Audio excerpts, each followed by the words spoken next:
Hey, this is Ricky with Real Talk Chimp. I'm going to be building this new kit called Wooden DIY Miniature House Western Saloon from Benlarky, purchased off of Amazon with a model number of XF25042. And if you've been watching my series, you notice that I paint a picture generally first and then I build a model kit. So that's the picture that we painted of the blooming desert. We're live streaming on YouTube at Real Talk Chimp. That's RealTalkChimp. Remember to like, comment, share, and subscribe to at Real Talk Chimp. And we'll get ready with the unboxing, and then we'll go into the tutorial, and then of course we will start building this kit. This is a much more different kit than I'm used to, plus the pieces count is quite high, as well as the level to build it. It's 3.5 stars. However, there's no LED in this, as this is an early 19th century model, and pretty much they just had lanterns and stuff. So we won't have to deal with any LED lights.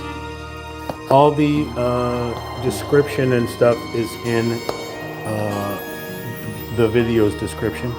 The finished size will be 9.45 by 6.3 by 7.48 inches. So that's quite large compared to the other kits that I've made. Of course, it's made in China, just like everything else. Keep it away from heat and water to prevent damage, because the boards are MDX, which is a compressed cardboard with a wood laminate over the top. Okay. There isn't much else to this box, so let's see if we can open it up. It's got some of these tape latches on here, these clear tape latches, so take our blade and run it straight across. I've never heard of Benlarky before. I don't know, a lot of these knockoff Chinese companies kind of just name their own stuff whatever they want, I guess. But as you can see, it is, I can't read any of that barcode, but whatever. All right, did I leave anything out? All right, tools that I generally use are the Elmer's washable clear glue. Drying time is a lot longer than a crazy glue. I use an X-Acto blade, or you can use scissors to cut parts out. I use tweezers to deal with smaller parts. And I use one of these frost rods, which is, I get these out of most of the kits I build. It's the little file. Every time I get a new kit, I add more stuff. This was the Mr. Silly tape that we used the last 2 days building that study, that corner study. Glue from China is this B7000, which is pretty much the same as our super glue. So make sure you're in a well-ventilated area, and you be careful because it does stick to your hands and not ever want to come off. Okay, so let's take a look inside this kit here. We'll unbox it for the first time here. This one didn't come with any cellophane around it, which I thought was strange, considering most of the kits, not all, but most of the kits come with a cellophane wrapping. It was just inside of an Amazon package.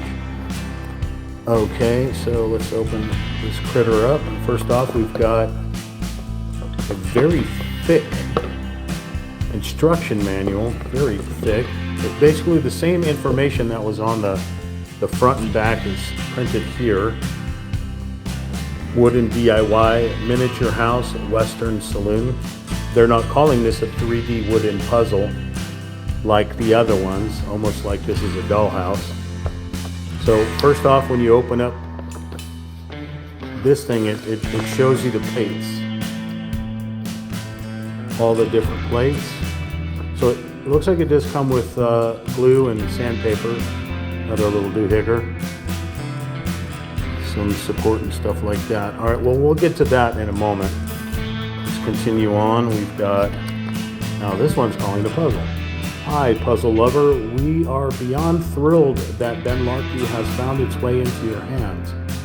Thank you for choosing to spend your precious downtime with us. There's a unique magic in the first click of the box opening, the raw, tactile honesty of the materials, and the quiet promise of a new project beginning. And we are honored to be a part of your creative journey today. Well, when I looked up this company, they only had this kit and everything else was like sleeping bags and window panes and all kinds. It's like one of these random companies that have multiple stuff in them. So, Olivia Esterino, do you want a star? What type of star are we talking about? Are we talking about a sheriff's star? Are we talking about a shooting star? That would actually kind of be bad, though. Are we talking about a star in the sky? I don't know what type of star. You have to be more, you have to remember, I have part chimpanzee brain. So I like shiny objects. Jorge Maldonado, 5415, hello. Charlie DeBomb, 3723 sent happy poop for 10 joules. Nice. Happy poop. Anyway, so yeah, there's, I guess you can contact the people at this company here if you have any ideas, I guess. So yeah, okay, so that's cute, a little welcoming to build our kit. So I see a little accessory pack. We've got a tiny little flathead screwdriver. I wonder what that's going to be for. And we have a new container of B7000. So the other containers in the past have been like this. This is a quite larger amount. How much is this one here? This is 0.1 fluid ounces, and this one is 0.3 fluid ounce. Okay. So we'll put that aside. Oh, boy, that's heavy. All right, I don't see anything else inside the box. So we'll put the box aside. We'll put this in here. We'll hang on to the accessory pack. There's not much in it. And look at this. This is the front. Here's the plates that are all, that normally carry all the pieces. But right on the front of it says, "Welcome to the Frontier, Trailblazer. You are about to bring an 1880s legend to life. Before you saddle up, here are 3 golden rules from the sheriff to ensure a smooth journey. Number 1, let it breathe. The 48-hour rule. Our eco-friendly MDF and non-toxic lacquer are freshly sealed. For the best experience, let the pieces air out for 48 hours before assembly. This allows the vapors to dissipate, leaving only the clean, faint scent of timber." Well, I'm going to just cut you off right there because I'm just opening this box for the first time, and now you're going to tell me I got to wait 48 hours before I can actually build this kit? Sammy, what do you think about that? Okay, good to know. Number 2, the scavenger hunt. Panels A through I. Building a saloon wasn't meant to be linear. Pieces are strategically spread across panels A through I. Keep all your wooden frames handy. Finding the next piece is part of the legendary Scout mission. Wow, they got elaborate with this kit. Number 3, master the details. The T-tool. The Frontier can be intricate. We've hidden a T-shaped auxiliary tool on the top left of panel 1, second piece.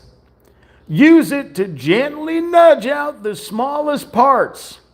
Pro tip: align the notches perfectly before snapping in the swinging doors for a smooth cinematic swing.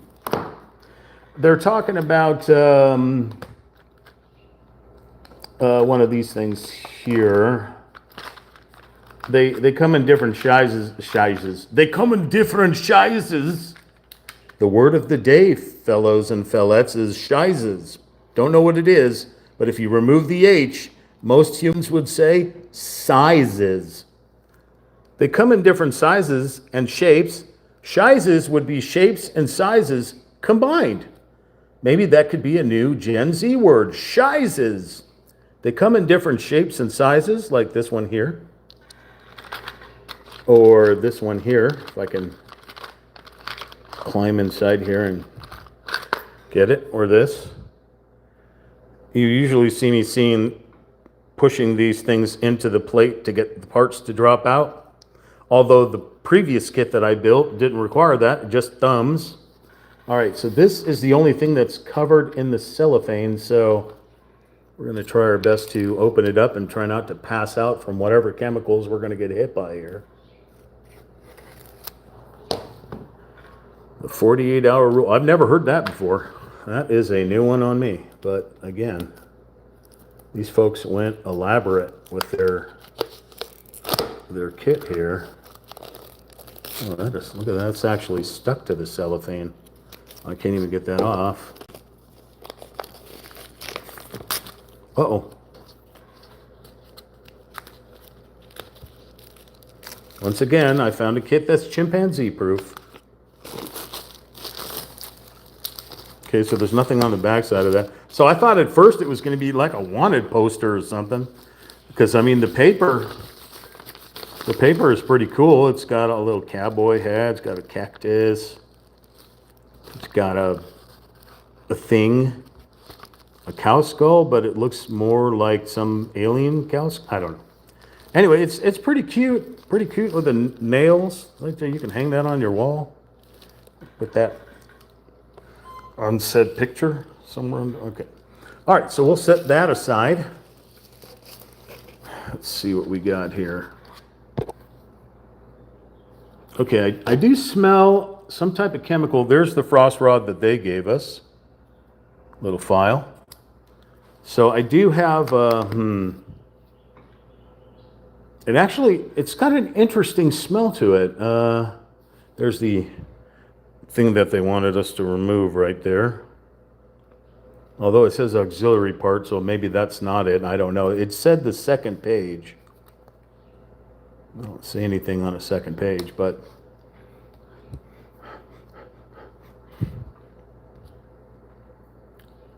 there's my big old nose. It's interesting. It's got almost a mixture of clove and pine sol kind of smell to it. The texture is completely different than the previous model I built. Does not have a powder on it or a residue that I can feel. But it does certainly have a lot of plates. We have A, which it looks like the ground. Oh, I can feel some texture where this sand would be, so that's kind of neat. We have B. And as I said in the intro here, that there are no LED lights in this kit, being that it's the what did they say? The 1880s. Although I guess cities had lights. They were still working off of gas lights, right? Tesla didn't come around until what? The early or the late 1800s? 1890s? I don't know. You'll have to look up that history. So there are no LED lights or any wires or any battery box that we have to deal with. So that's cool. So we did the unboxing. Let's see if I can get this guy to stay. Are you going to cooperate? You're just going to fall down. Pretty, isn't it? I painted that blooming desert, a couple weeks ago?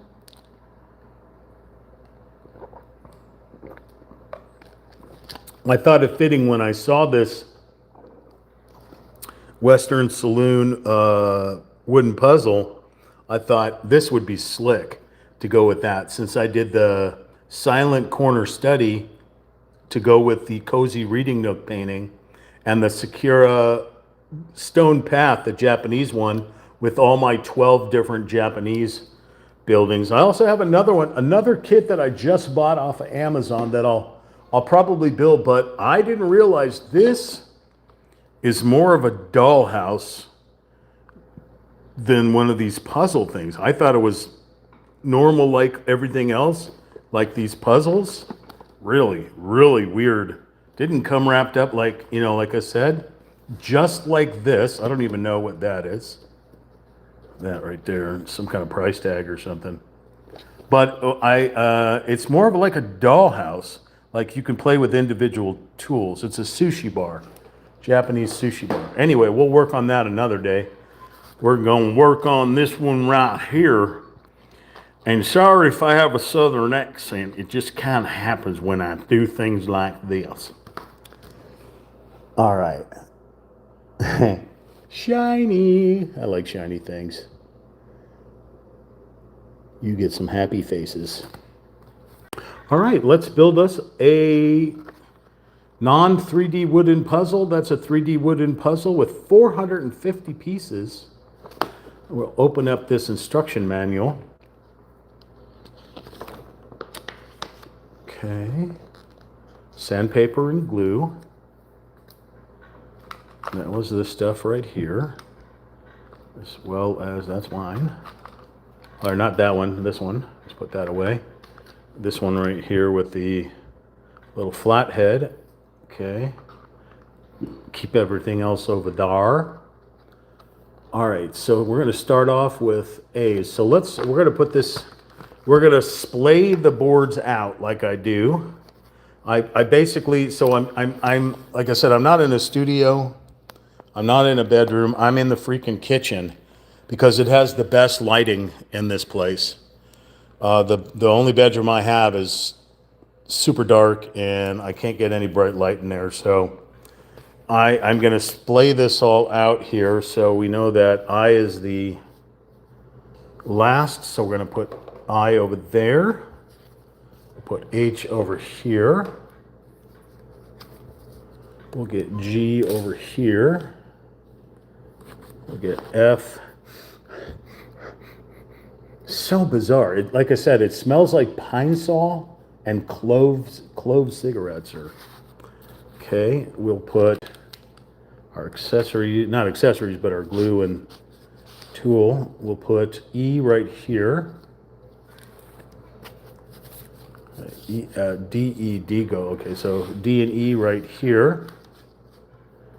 Get our instruction manuals here. We will move our toolkit until we need it.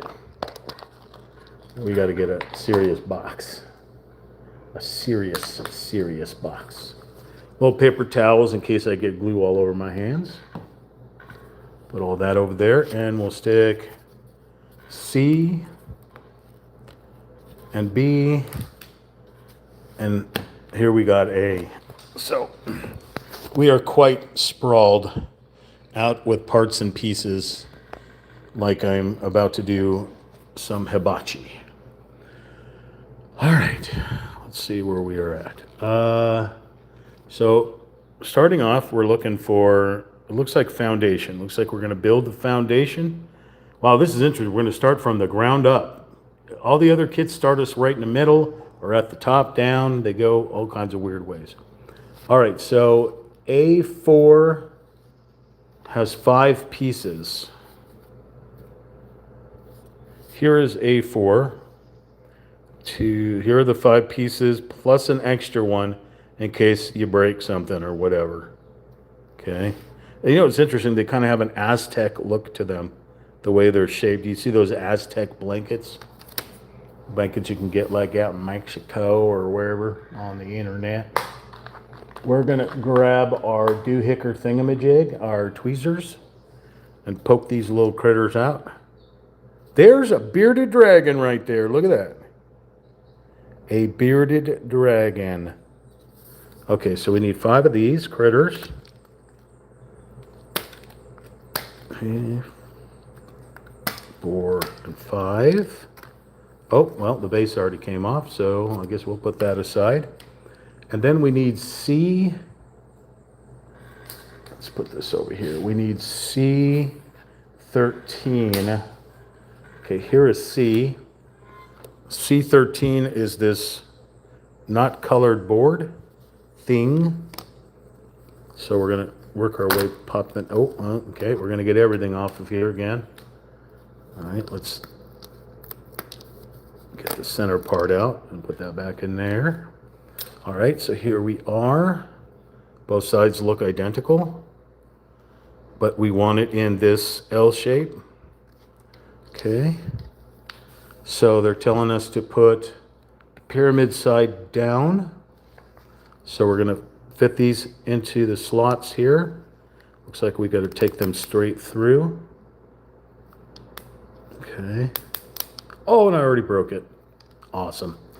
Very gentle. The board that we're, this little cardboard stuff breaks super easily, especially with big gorilla chimpanzee hands.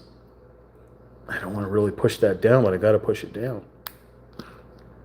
Okay. Let's try not to break anything else, hopefully.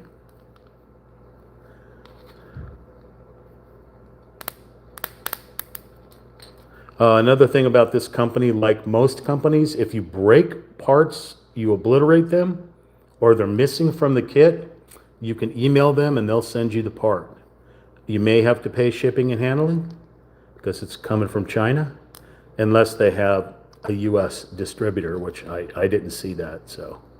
But there is the email address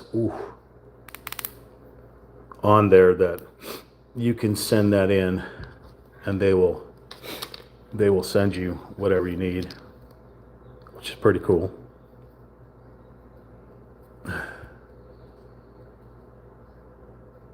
Come on. This one does not want to go in. Okay. Right there. All right, so we got that. Let me see if I can zoom out. There we go. All right, so this is completed. I busted the back end here. That was the first one I put in. I put a bit of a bend, but you can, I don't know if you can see. I pressed too hard and squashed it. Luckily, it didn't fully snap. So this is the foundation. We need A3, which is the part that I busted off here. So we'll take out the center part, which is other pieces. We'll keep that over there. Okay, so what does it want us to do? So it wants us to connect these things that we put in here, these posts, with all the openings here. So very gently, we're going to press this down.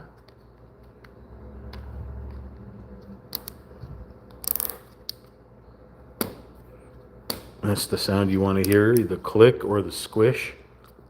That's how you know it's in there. Okay.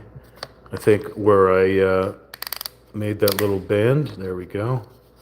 May not want to seat properly.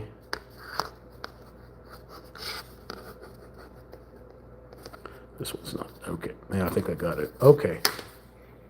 I can smell that chemically stuff on my hands. So maybe you do need to air it out for 48 hours. Probably better.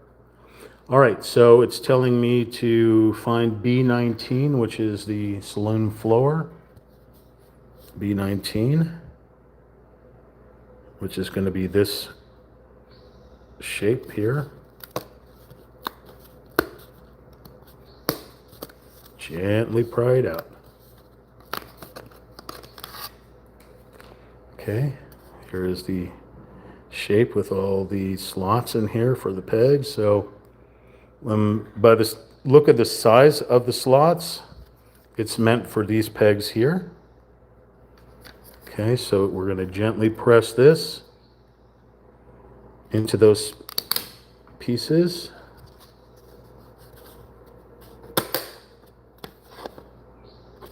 That one doesn't want to cooperate. Why do you not want to cooperate?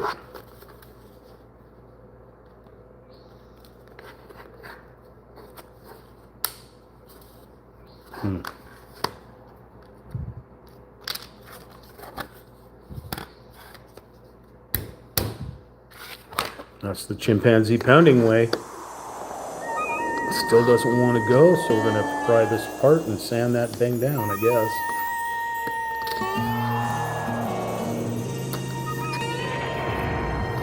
Grab our little frost rod.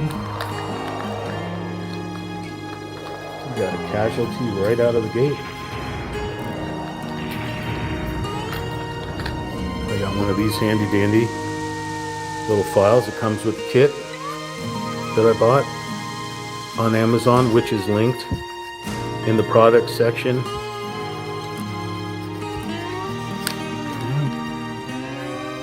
Still no?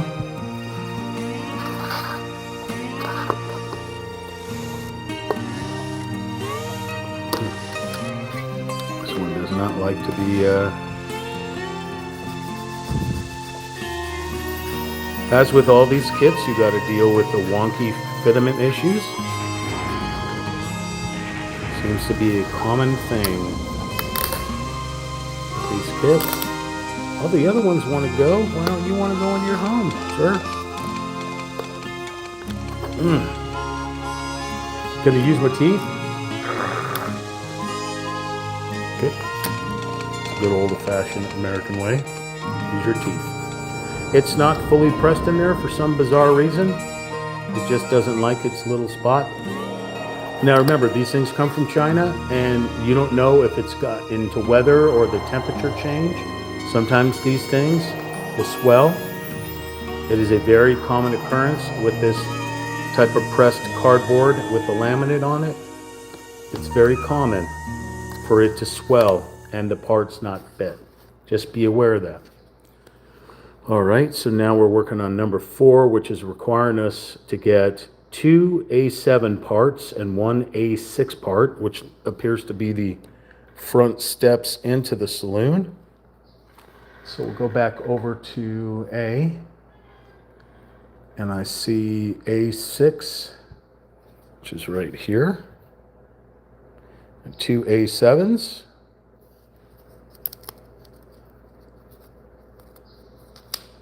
This one's going to require poking it out with a doohicker. Okay.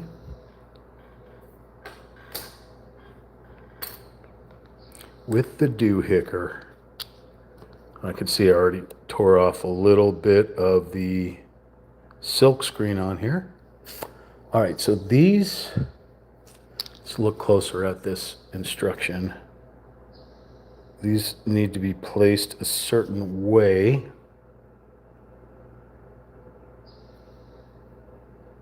Okay, so if you look closely at the front here, there's these 2 slots here. That's where it wants to put the A7s. So maybe we put the A7s down first. These are the pieces here.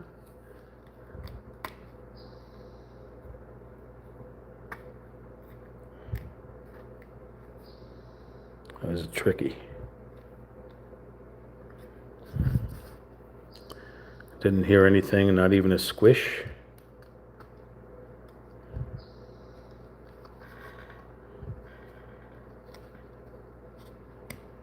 Okay, I guess kind of a little squish maybe. Okay, so, oh, was I supposed to put this underneath? Oh yeah, I was supposed to put it underneath. Okay, so my bad. Let's lift this up. Let's pull this one and put this one over here. Okay, now we'll put this critter down here. It's probably going to be a little bit more trickier, but doesn't seem to feel very stable, so it may require glue down the road. It's cute nonetheless. Look at that. Already trying to get up into that bar to get that sarsaparilla, right? All right, so that was this, and it said first assemble A6 in the specified direction Then proceed to assemble A7 downwards. I didn't read the instructions, sir. I just went ahead and started building it because I'm got chimpanzee on the brain. All right, so the next stage 5 here, or part 5, is going to require 2 times B11 and 1 B12. 2 times B11, B11. Okay, so we got 2 B11s here and a B12. Sounds like I'm talking about vitamins here.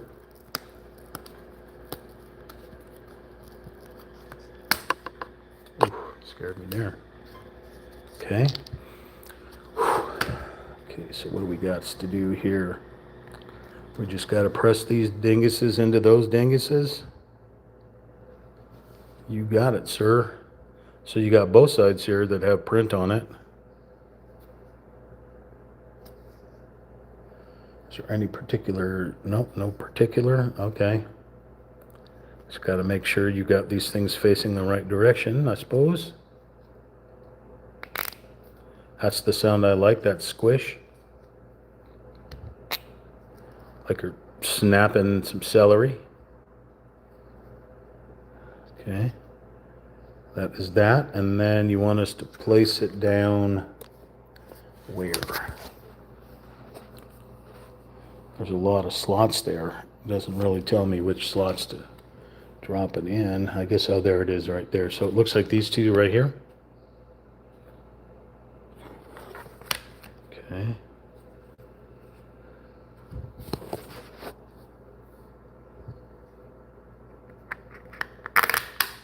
Nice, lovely sound right there. That's what we're looking at.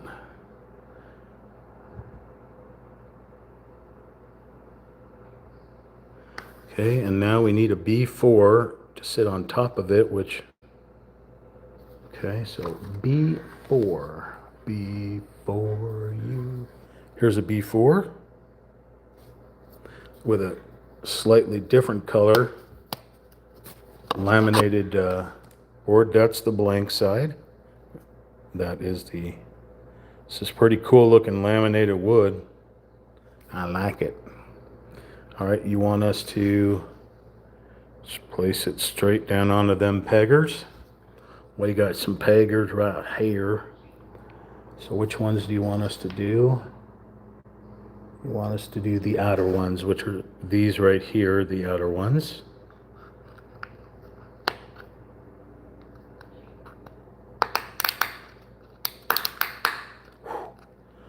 There we go. Everybody snapped in. We're good to go.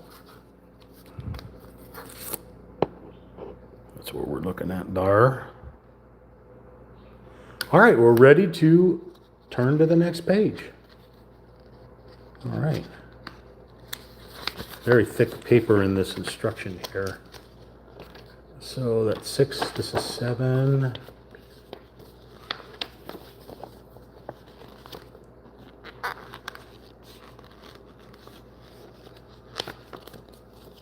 Not cooperating. There we go. Here's a fire truck outside. The fire brigade. Somebody has called the fire brigade, Sammy. There must be a fire at the saloon. Must have been when they were having a gunfight. Or it could be at the bank. Maybe they're robbing the bank. All right, so we're looking for a B3 and a B7. A B3 and a B7.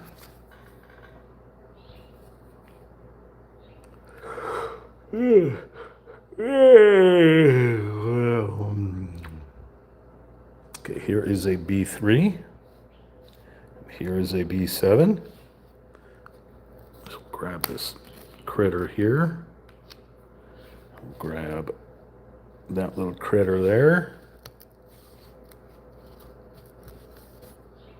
Okay, and how do you want us to place these? All right, so this critter only has a blank side on both sides. So that tab got to go. Well, there's only one slot for it, so we shall place it right there. He looked at it and it was good. This has got a blank side here and a printed side here. So it looks like some type of Jack Daniels type of thing. Okay, do I need to glue that? No, it seems to be pretty snug in there. Okay, moving along, we're looking for B5 times 2, which are those triangle things, angled pieces. So B5 times dose, right here. Okay. Okay. Let's get you here. I don't want to bust out the corner. All right, so these have to face pegs forward. So the peg has to face forward on both of these critters. And they want us to put them down into those 2 slots right there. So just like so. I have no idea what I'm building. Okay. So that's what we did right there. We dropped them into the slots. Now we've got to do, well, those are going to require glue. So there's a glue symbol there. After applying the adhesive, let the part sit for 1 minute. Oh, okay, so we're making a menu sign. So we need a B9 and a B6. A B9 and a B6. B9, B9. Ah, here's B9. We have some type of menu right here. Very small writing. Blank side and a printed sign. So it looks like different types of wine and beer and cocktails. We have the outer part of the frame that goes over said menu. Give me my thumb back, thank you. Okay, so and this is going to require a glue. And where did we put said glue? Over here.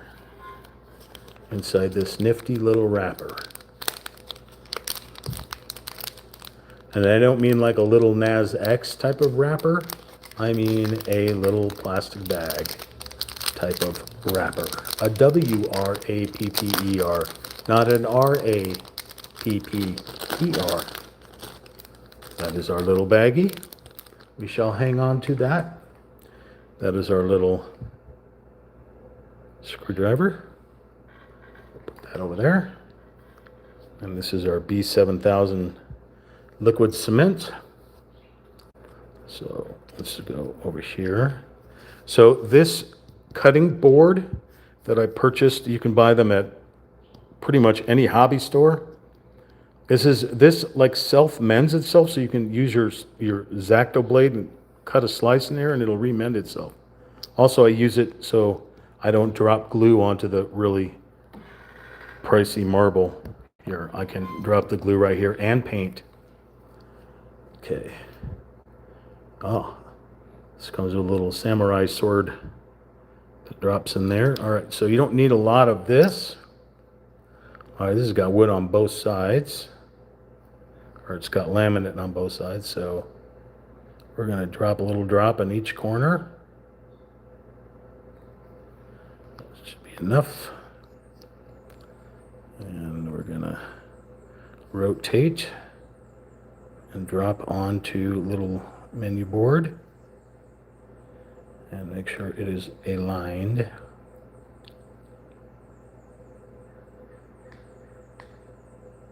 So like I said, on most of the kits they have an alignment line on these things so you can see where it's got to be aligned.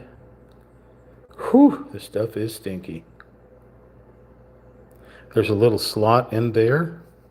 That most likely is the slot, yes, where it connects onto the critters that we posted. So we'll leave that there for a moment.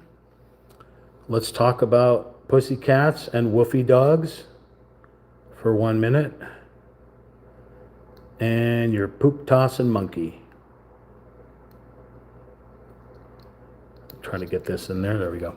So anybody got any good plans going on this weekend? What you got going on? We got a Thursday today. We got a Thursday, June 4th, 2026. We got a beautiful day outside. I bet there's some car shows going on. I bet there's some horsey shows going on. What do you got going on?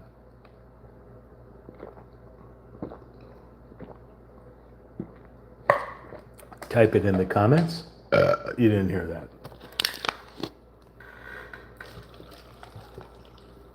Okay. It is awfully warm in this house. I am sweating up a storm.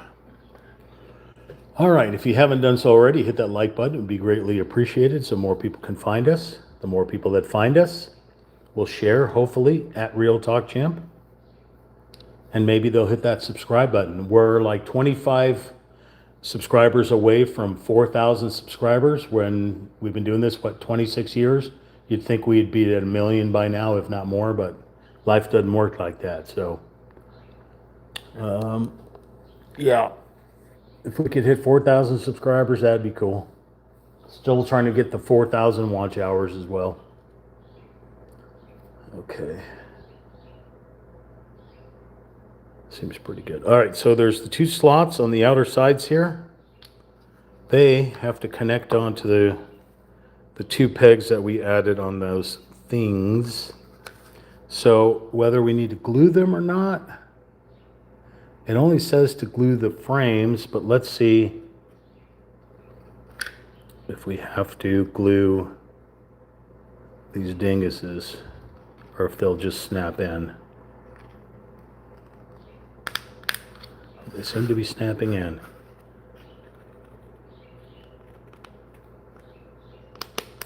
Perfect. Got her leaning a little bit, not sure why. There we go. Okay, all secured in there. Oh, frame coming loose. A little loosey-goosey. Okay, a little wonky. I think we got it on there.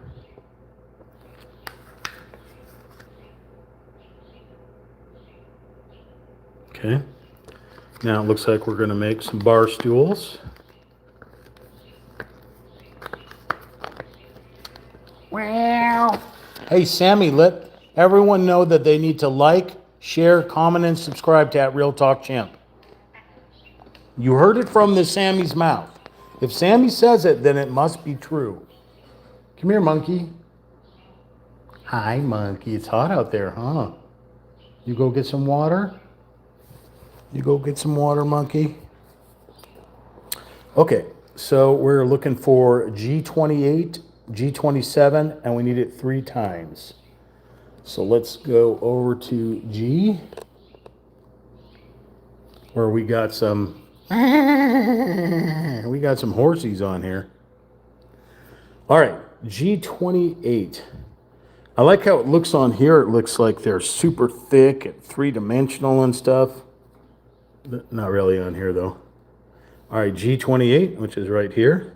Although at a certain angle, you know, because it is a 3D puzzle, a certain angle you get the optical illusion that makes it look like it's super thick, like a typical bar stool. These are some big bar stools. Let's place them down here. So we got a blank side and we got a printed side. Let's see if we can get an optical illusion going here. I mean, it's about 1 millimeter thick. See the wood grain on it? It's pretty slick. Pretty darn slick. All right, we're looking for a G27. Oh, right here. Okay. 1, 2. I scared Sammy away. That's the power of a sneeze. We're not getting that piece off. That one does not want to come out.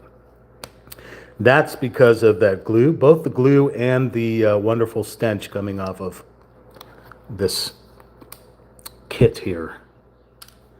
It is quite, it's all over my hands, quite stinky. All right, so G27 goes into G28 3 times. I assume it goes this way, but I cannot be certain. We'll just try it. Squishy sound. Lovely. Okay. Did I break everyone's eardrums? That's why they all ran away from that sneeze? My bad. It's got to be a little bit of ASMR. Come on, y'all. Okay, so we got 3 of these. But it shows on here, I guess if you zoom in close, you can't see the square anymore on top, but I see them on there. So, all right, so Dan over here, it's telling us on 11, we got to put them stools right down into the floor. And we got to have special spots to put them in. So one goes right here. Oh, okay, there's a good one there. And then we got one right here, right there. And then where's this last one go? Last one goes over here. That's a different sound.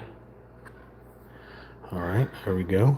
That's what we're looking at in this kind of dark photo here. The red dotted lines are telling you where the placement is. Okay, we're going to make some other types of seats. We're looking for B20, B21, and we need them 2 times. B20 and B21. Okay. So we have B20. 2 of these. And B21. 2 of these. Okay. Thank you for joining. Real Talk Chimp here. Live streaming building of this Western Saloon. An 1880s Western Saloon. And it's all for that blooming desert photograph that I painted a couple of weeks ago. All right, so B21 goes into B20 like so.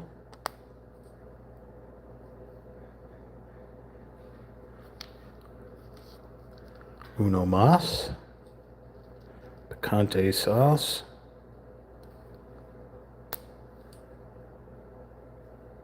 Okay. And now it's telling us to flip the page. I'm sorry, are you requiring food right now, sir? Do you need food? I put food in your bowl earlier. All right, so now it's telling us that we place these in here. We got one that looks like it goes right here.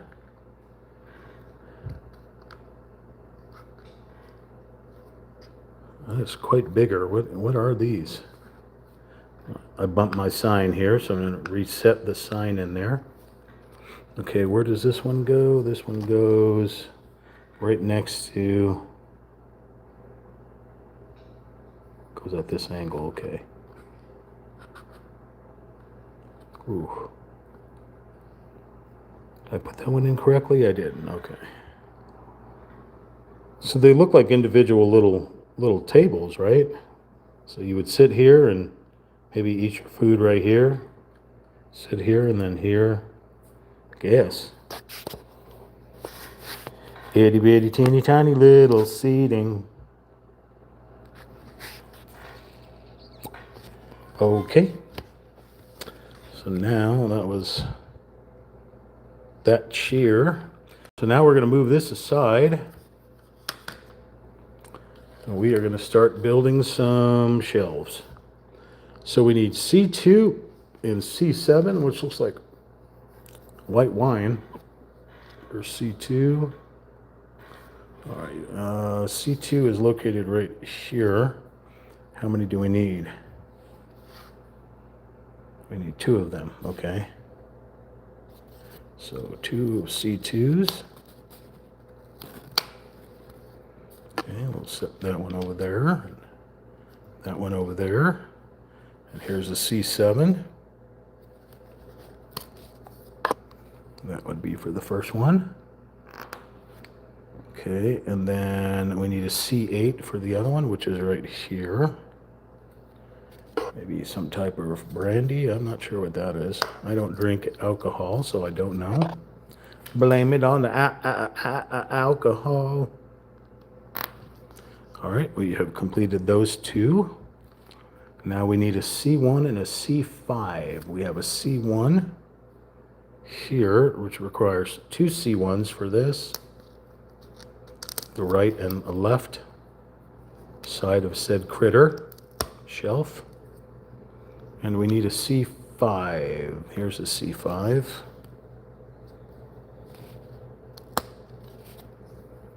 It's a bottom empty shelf. And a C6. C6 is right here. Okay. So now we're going to follow the instructions. Make sure we are facing the correct way. So we want to put the wine bottles up here. Try. Oh, squish that in there. We want the red bottles on the next level down. All right, those are squishing on there. We want the empty shelf on the third rung. Oh boy.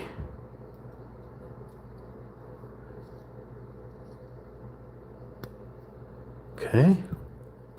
And then we want to connect the other wall. Note the direction of the curve and the flat part that would go against the wall. The curve faces forward. The curve faces forward.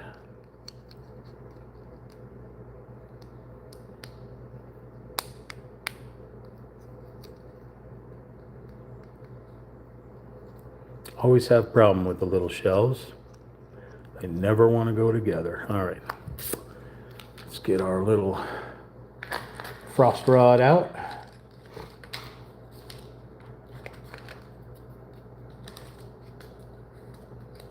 To keep this out here.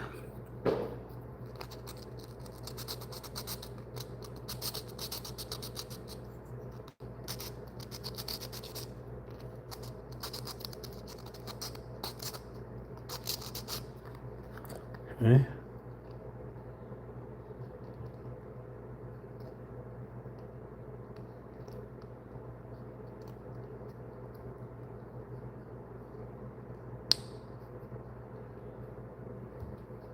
Fascinating.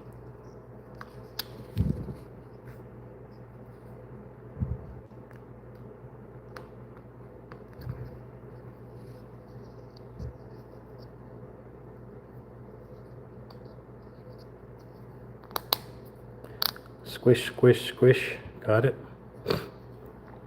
There's a slot on the board you see right there, which is going to take this peg. So we're going to place the bottom of this shelf, hopefully. Very, very tight in here. Don't break, don't break. Okay.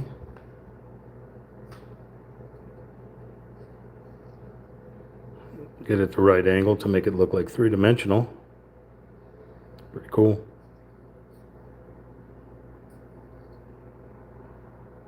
Some weathering in some spots. You could always go back with a little bit of paint. So what we just did was this stage 14 or part 14. And we went over to this one, 15.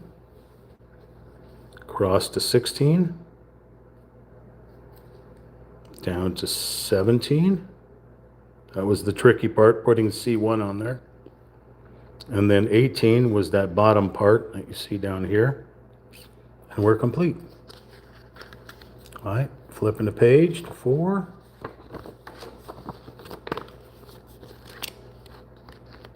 All right, so it's telling us that we need to place that in the back. Right there. So let's take a look here and see where it needs to go. We've got 2 pegs on the bottom. We have 2 pegs right here. The peg on the back looks like it's going to be a wall, so don't need to mess with that.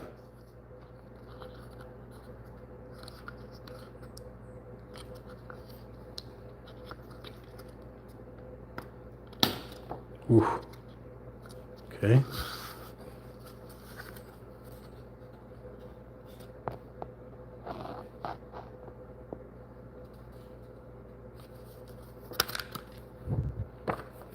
All right, so what we saw was this right here. They wanted us to put this shelving system here down into those slots, which I showed you. Next step, looks like we're building a staircase.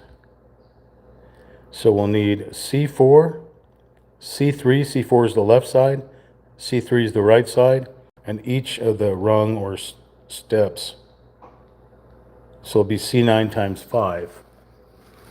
Okay, so we'll head over to C, which is here. I like how they have this saloon sign and it's all shot up.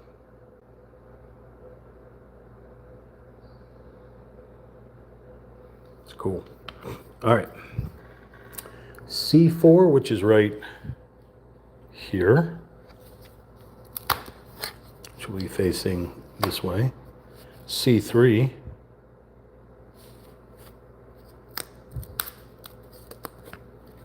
which will be facing this way. And C9 times 5. Okay, let me see them right here. C9 times 5. Different type of laminate on these little steps.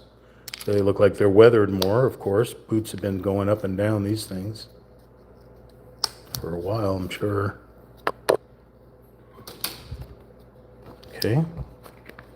So it's just going to be a matter of pressing pieces together.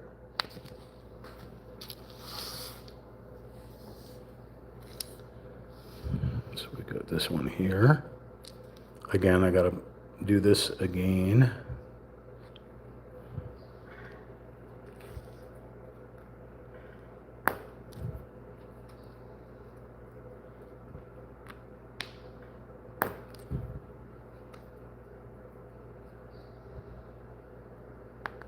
Oh,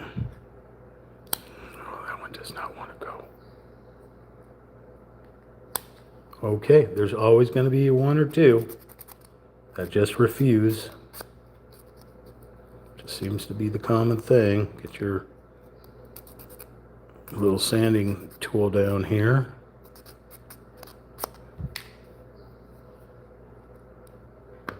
There we go.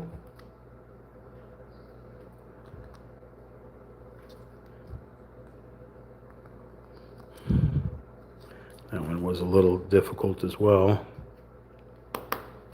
Okay, now the fun part. Connecting this one on here. So you got to align everything up again and go to town, and if it doesn't work, you're going to have to use your file.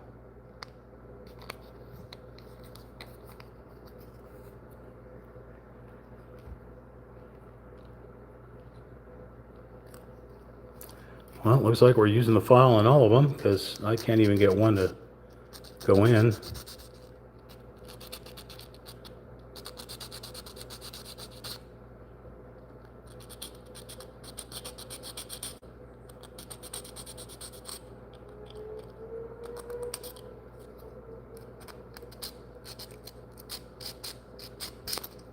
It's Name That Sports Car, outrunning the California Highway Patrol.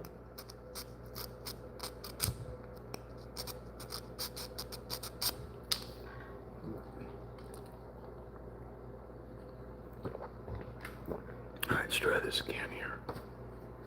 All right. Let's try this again. There's 1, 2. I'll line up here.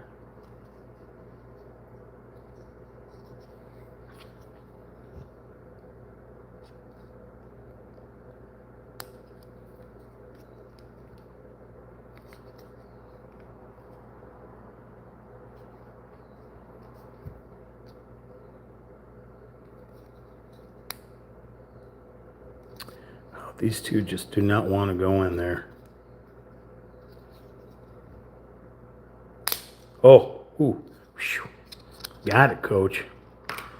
Now, if you look at the dimensions of this staircase and the dimensions of the stool, how tall you figure a person's got to be. You figure the people are going to be about what, 3 inches tall? I'd like to, what I'll probably do in later, if I can still sculpt, I used to be able to sculpt, is I'm going to get some Sculpey and stuff from the Dollar Tree. They have all kinds of crap at the Dollar Tree. You don't have to spend a ton of money like you do if you go to a famous hobby store, right? But I'm going to get me some Sculpey and make some figures, and ones you can bake in the regular oven. Make some figures and paint their outfits and try to make them work with these kits here, because I don't know the scale. Like, I know with trains you have N scale, HO scale, you know, and the different ones that go up. With model kits you have, like, you know, 1/6 or 1/60th or 1/400 and whatever. I don't know what the scale of these things are. If you know what the scale of this thing is right here, you can write that in the comment. I'd be greatly appreciated. And again, thank you for the likes too. Okay, so we have completed that staircase right there. So now we're moving down, and it wants us to place it to the right of that bar stool in those 2 open slots. To the right of that bar stool in those 2 open slots. So we have 3 total slots here. We have 3 total pegs and 3 total slots. So let's see if we can get this without too much minimal. Oh yeah, nice. Okay. May not have to do any sanding on this one here. Okay. Yep. So if you recall, this saloon is 2 stories.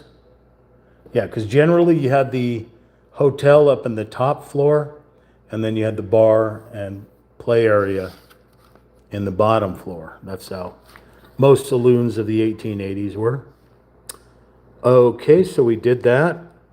We connected that, and you see it here.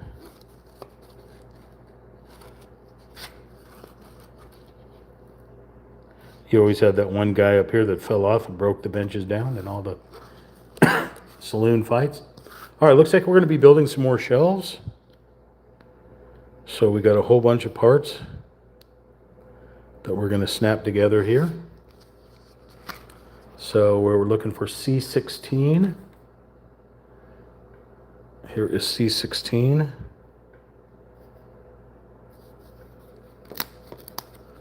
Okay, let's situate it. Looks like they have the arrow pointing at the center slot coming this way. So we'll keep that way. We're looking for C19, which is right there. Some type of elixir. And that one's going to be placed in the first slot. Nice squishy sound. We're looking for a C20, which is the bouquet of flowers.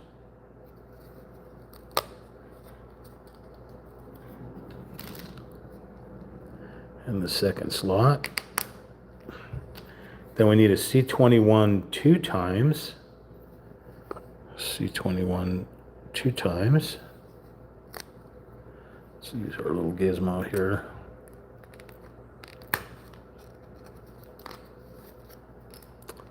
Okay. It's 2 slots for these guys. Nice squish.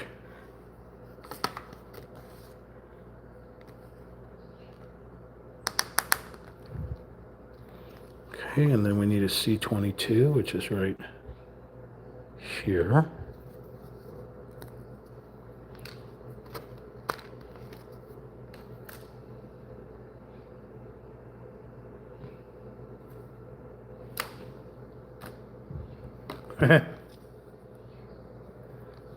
This is basically looks like the same thing, but there's a Jim Beam, a Jack Daniels, and That first one didn't really sit well. There we go. Okay, that's what we're looking at right here.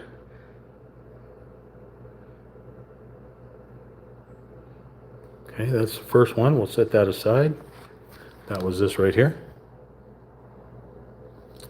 Moving down to this one over here, we're going to need a C17 with a 23, 24, and 25. Okay.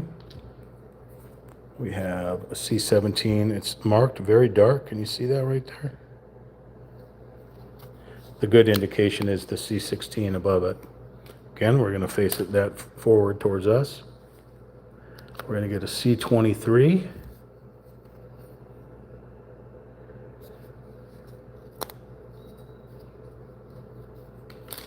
Put it in the first slot. We're going to get a C24.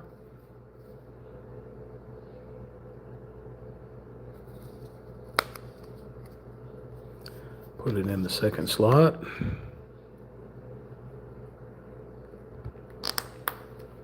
And then we're going to get a C25.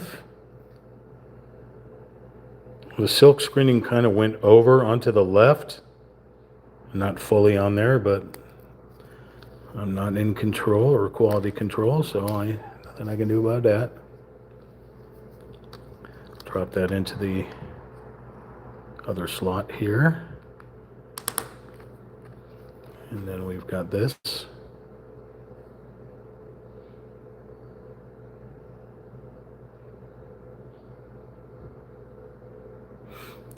Put that aside. And number 24 requires a C18 and two 26s. Okay. Here's our C18. Nothing on this side, but two open slots here. Okay, and we want C26 times 2. This guy's right here. Okay, we're going to drop them into their spots here.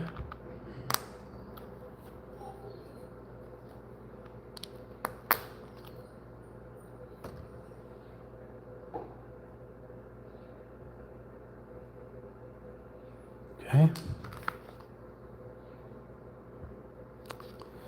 All right, we're going to flip the page. And now we got to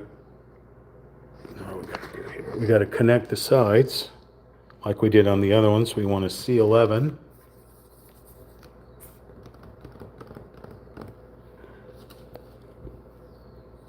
C11.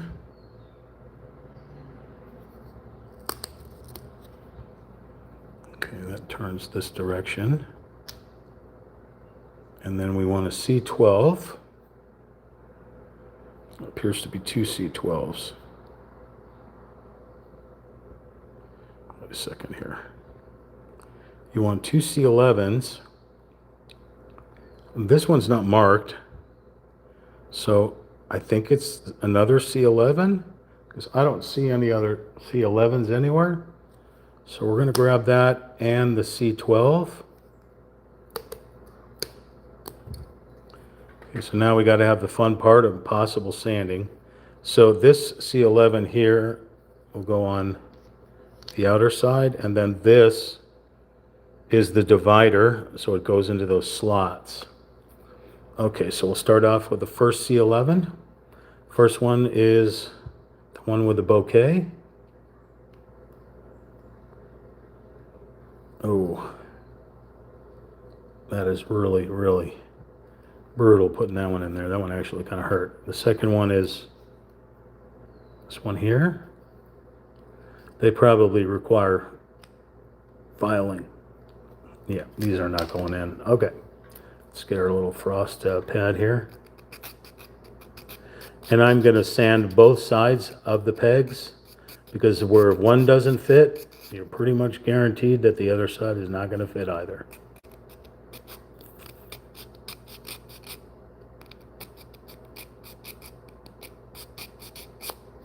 Might as well do them all.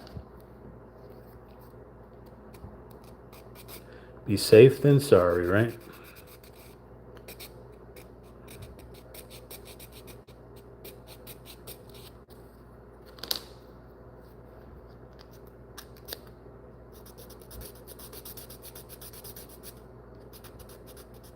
probably be faster with a Dremel sander, but I don't have a Dremel kit anymore.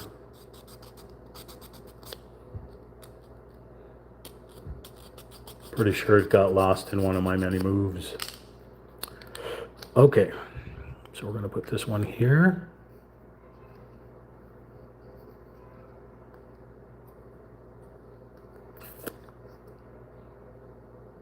Oh, that was quite painful. And then the last one,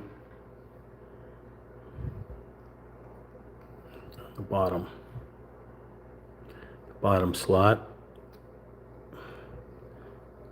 Okay, now we'll stick the divider in there. Remember the curves go towards the front.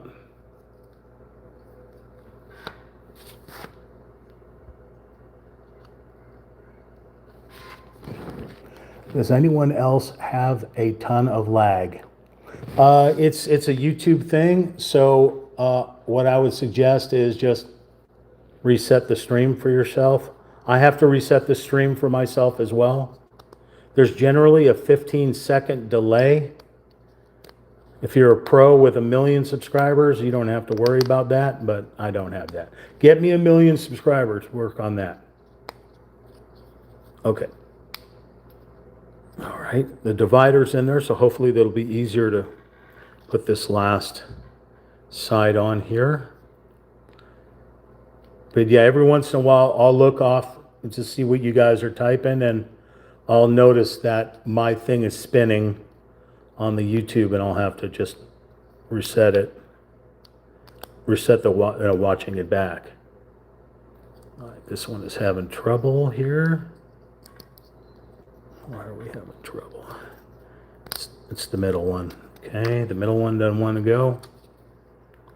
So we'll do this again.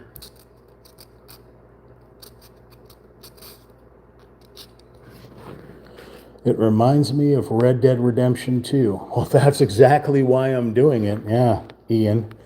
I painted this a couple of weeks ago, the Blooming Desert, based off of the Navajo State Park, or pretty much Arizona and New Mexico, right? With the pinnacles and stuff. You have them in Red Dead between Mexico and, you know, the normal side of Red Dead. You have those pinnacles that you go by. Michael Knight and I used to climb up here, and then we'd fall through the map. Got quite a few videos of those. So I found this saloon just by fluke one day and decided, you know what, it'll go perfect with that image, with that painting. Okay, so let's, oh, son of a moly. I am tearing off silk screening trying to put this on here. This guy does not want to go no matter what I do. So what I'm going to end up doing is busting off the tabs and just gluing it. Yeah, see the middle one here is totally smashed now. So I'm going to bust off that tab. If I can put the other two on without it, then that's what I'm going to do. Whatever you do, do not try this at home. I am not a professional.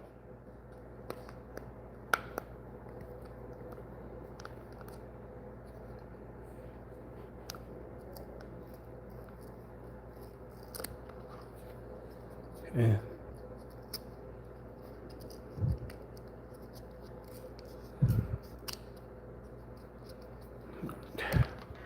Cover up our cutting tool so we don't chop off a phalange. Sand that down.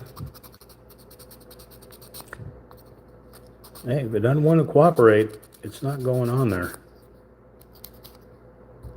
That last kit that I finished last night, I had to break off some parts in order to get them to work. I ended up just gluing them. Look at that. Perfect. Slide it on just like butter.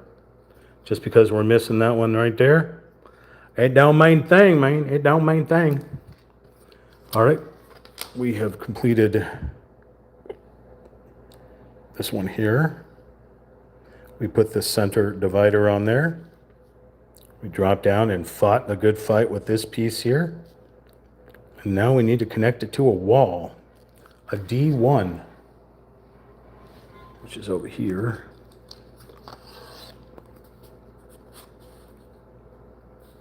A D1, which is right See if I can fit this in the frame here.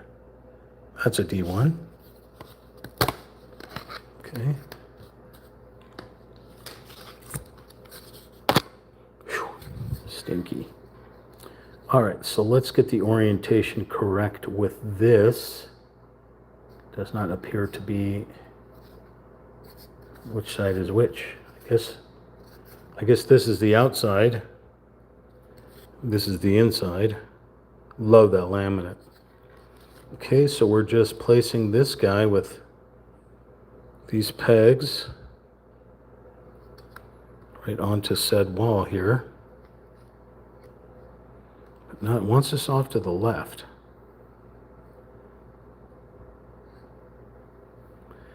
This is confusing. It shows it in the center right here. Then it shows it off to the left right here. No, I see. It's got red arrows pointing. Okay. It's got red arrows pointing. It's that chimpanzee brain, man. Can't take me nowhere. All right. Yep, there we go.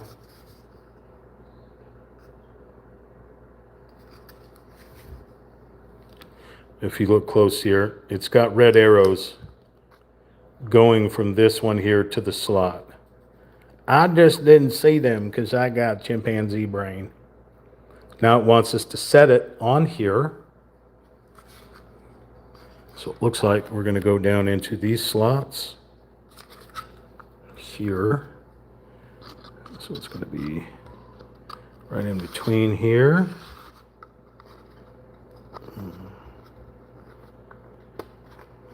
That was an easy fit. There you go. So let's do this. Turn the flash on the phone. Get you a feel of this saloon. Cool. Okay, that wall went on there pretty good. Didn't have any issue with that. Okay. Very purty. Now we got to do something here. Take the flash off there. Sorry, there's going to glare from the lights above us. What are you telling me to do here? Spin this around, okay. Spin this around. And oh, it's just showing how to place this down. See the red square, the red perforated square? It's showing you how to put those pegs into the slots. Cool. All right, so we're done with that. Get rid of that little piece there. Grab some agua.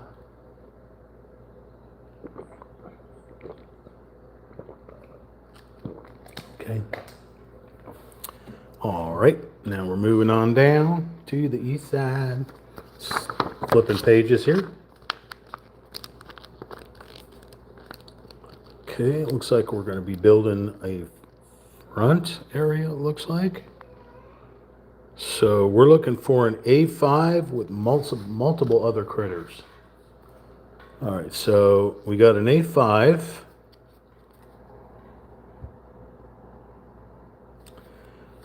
Inside of multiple other pieces, so we're going to take that and put that back. We have an A5. This is the inside of the bar.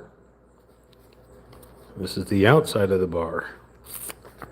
This is requiring us to do this on the inside of the bar, it looks like. So we need a B1.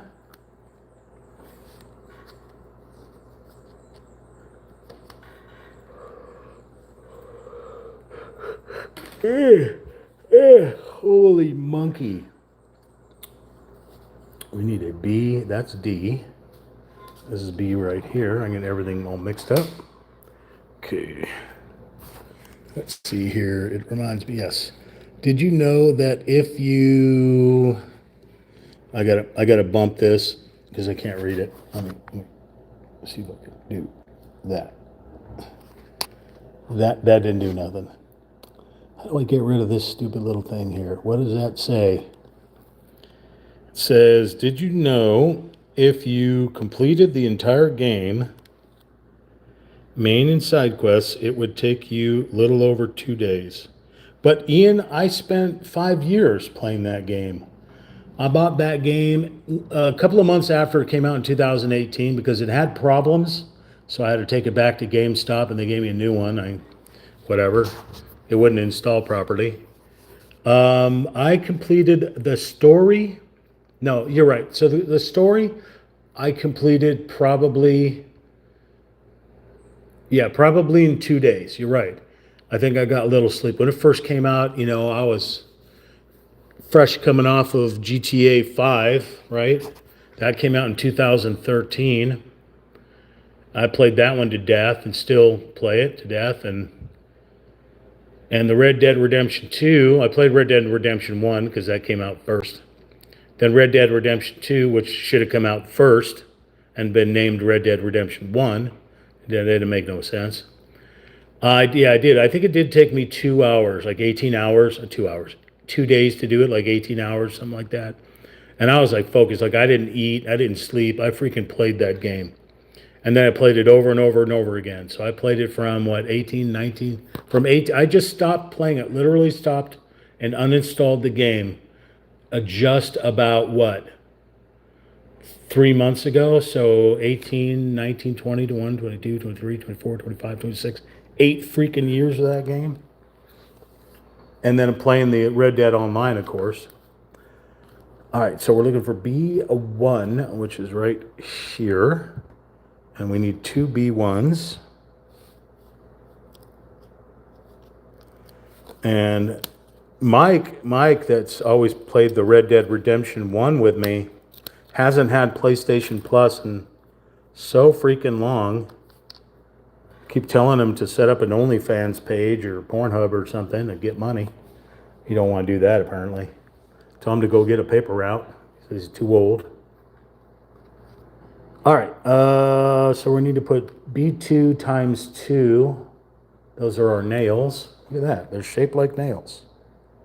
Cool. All right, so we need how many of these? We need 2 on one side and 2 on the other, so there's 4 here total.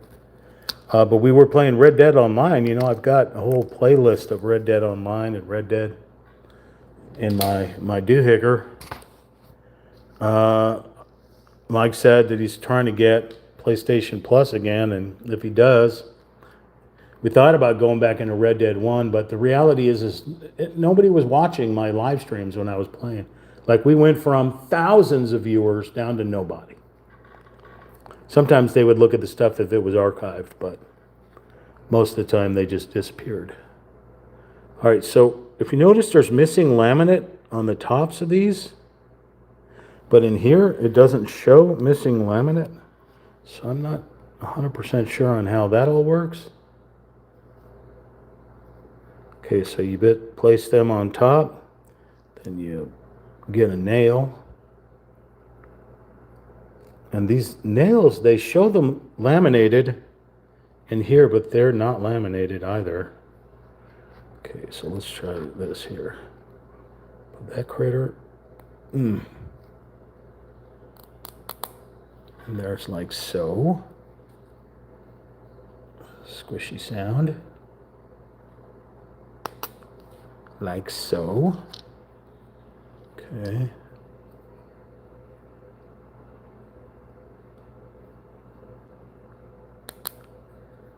Like so. I thought about just sitting in the game live stream for 2 hours of me just sitting by a riverbed listening to Native American flute music. If anybody tuned in, great. If they didn't, I really couldn't care less. Because I'd be boring myself to tears. I got to a point where I was so bored of the game, I played it to death, We searched for every single thing you could search for in there. Okay, that nail popped out, so let's put that back in there. Putting it into those 2 right here. Pegs.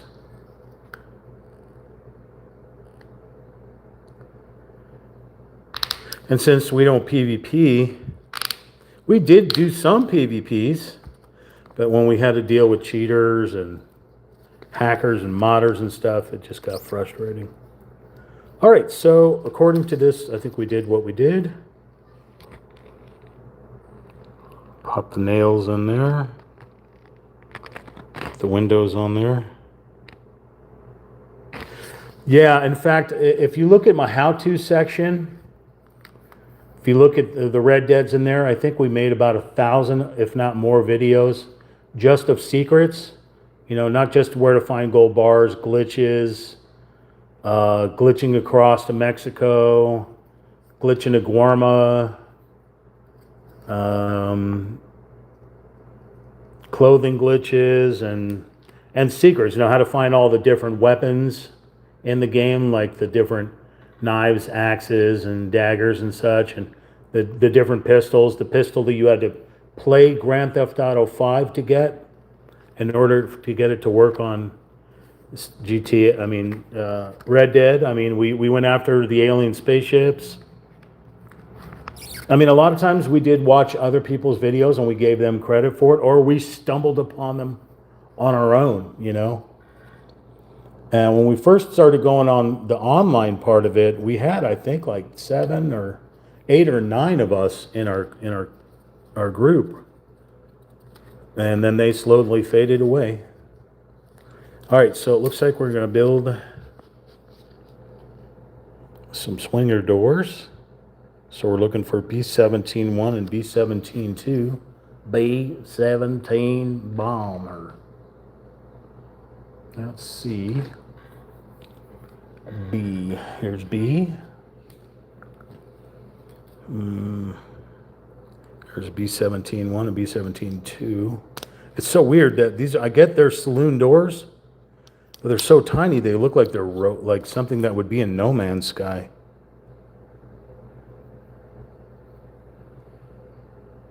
Trippy looking saloon doors. Okay, so they have to face that direction. So now we need these thingamajingers right here. I don't know what they are. Hinges, I guess. B16 times 2, 4 times. Here we go. Here's B16. 4 times. So it's 2 for one side.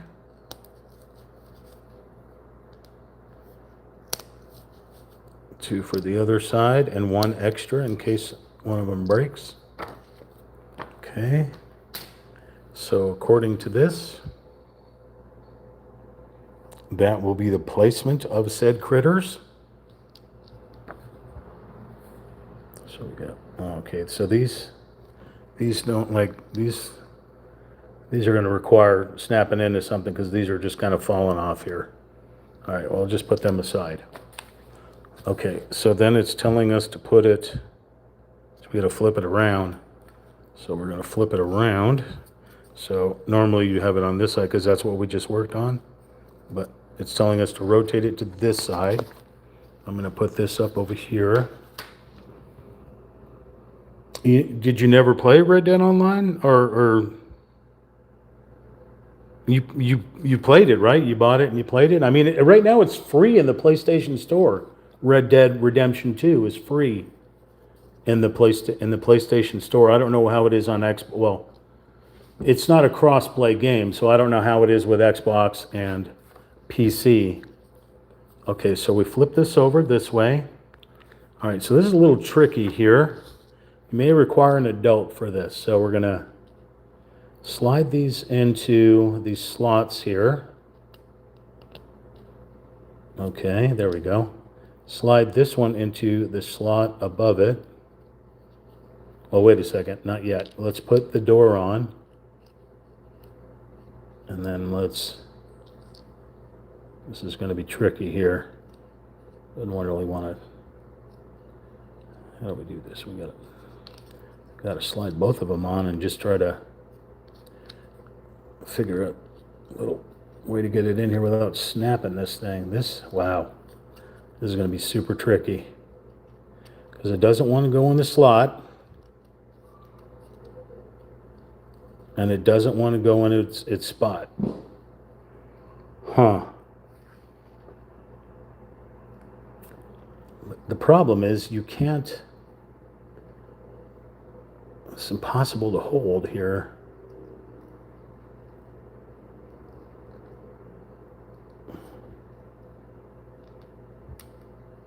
Without breaking something here.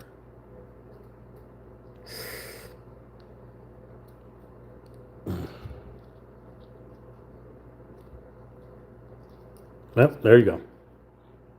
Looks good to me. Okay.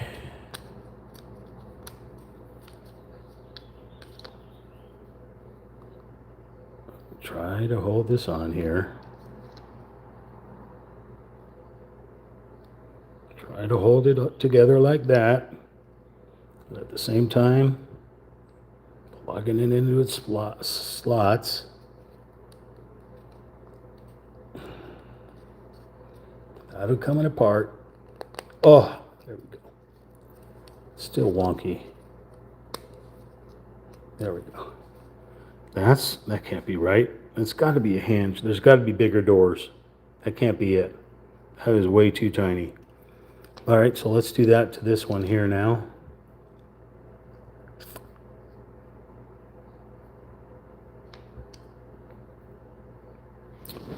Are you using chest cam? Yes, I am. I'm using my phone, actually. I'm using my Galaxy S25 Ultra, but this is basically what I have it on a chest gimbal, so it'll look like it's first person, I guess. So let's see. So yeah, so I have this kind of chest gimbal here, and it's got a magnet on it. I had a bipod and I did other things, but I couldn't get it to work, so I got that. It magnetizes it to it so I can give you that 3D, that first person look, I guess is what's called, right? First person look. Yes, sir. I think I got them. Did I buy them on Amazon or Big Five, or not Big Five, Amazon or Best Buy? I don't recall. I think I may have got them at Best Buy. Okay, so I don't want that to be upside down, so let's hold this like this. Slide. Please don't fall apart. Please don't fall apart.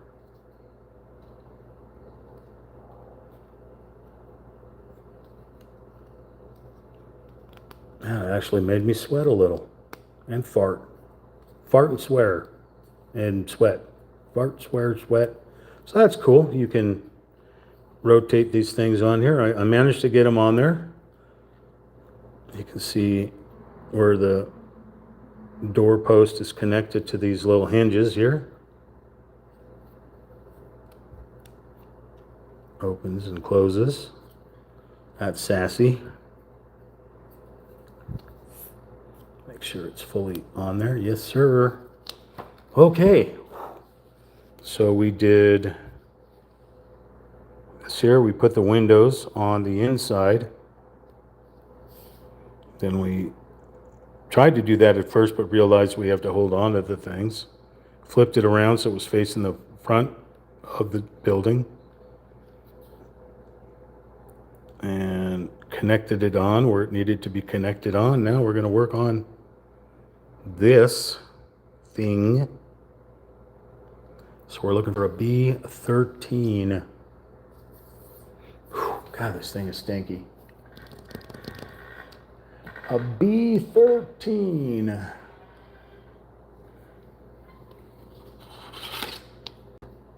Okay. So we got a B13 right here. Just connected to other things. There's a B13. We need a B14. We need a B15 times 1 and a B15 times 2. It's all in front of us here. All right. B14.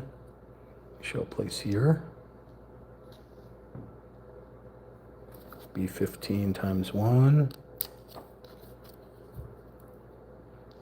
Face it that direction. Then we need a B18 times 2.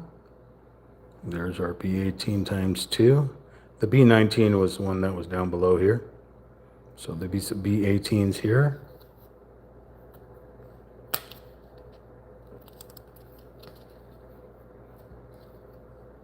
So we have one on this side, one on this side.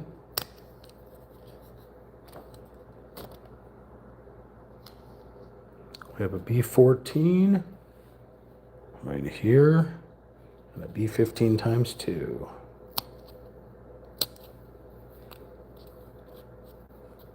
Okay.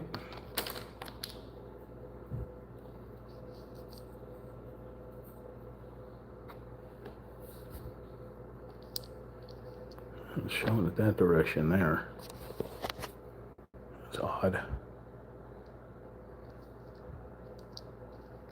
Turn it around. There we go. All right, this looks like it's going to be kind of a little tricky. So we're going to have to do some alignment here.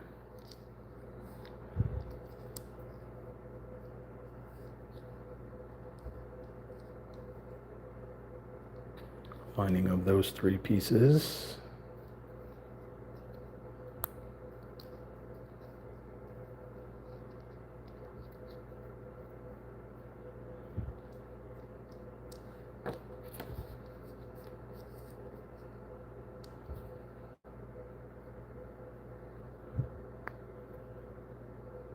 Okay, it's one side.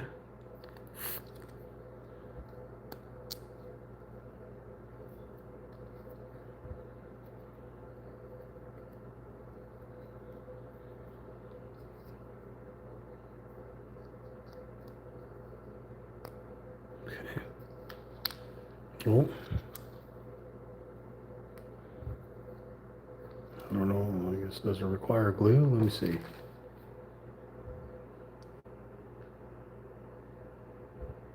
Oh, it shows a double-sided tape, but I didn't see a double-sided tape in here, so we're gonna have to get some Mr. Smiley. All right, we got Mr. Smiley. I'm sorry, it's Mr. Silly. We got Mr. Silly tape that we used on our previous model kit. I don't know why it's telling us we need it on here when... Where do you want me to put that, though?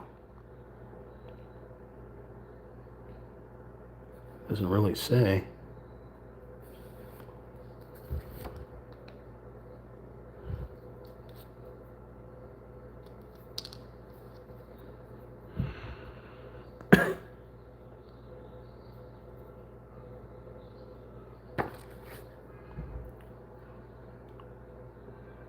Some terrible instructions.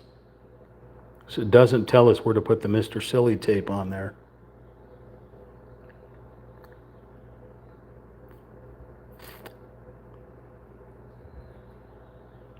Where do you think it goes?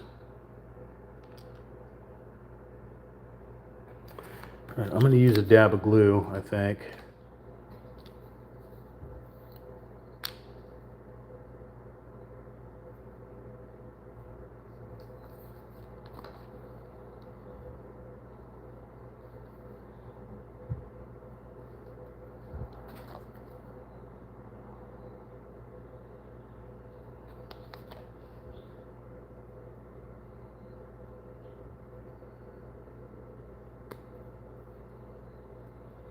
Do the same thing with these. Or is that pretty good on there? Oh, I put it the wrong way.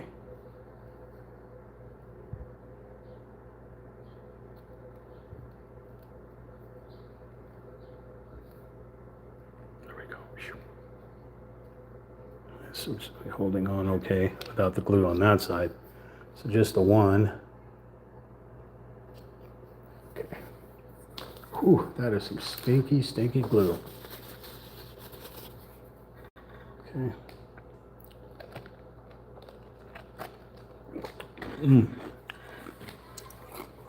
All right. So we've just completed that. Now, it wants us to place it on the outside of said wall. So we're looking at a wall. We got the 3 doohickers here and the 3 doohickers here. It doesn't tell us to glue it on there, so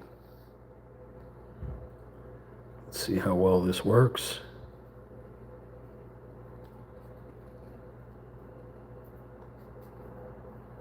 Not well at all. There we go. Come on. Lovely.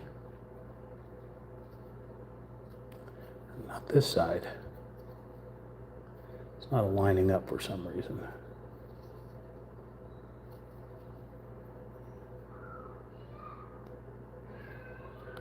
There we go. And it sits above that design right there, that architecture.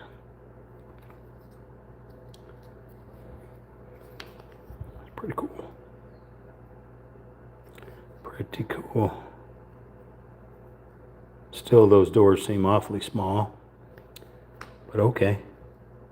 They remind me of the Lego old Western stuff you can build with the Legos. So that's that right there. Okay, we're going to flip in said page and we're going to build a horse trough. If you've watched any of my other series of building stuff, generally I'll fill resin into empty containers, let it dry and then paint it to give it the water look or an ocean look. But right now I don't have any resin, so we're going to use clear glue. We'll fill it up, let it dry, and then add some pigment to it just before it fully cures. Or we'll just paint on top of it. But let's see. We're looking for A1.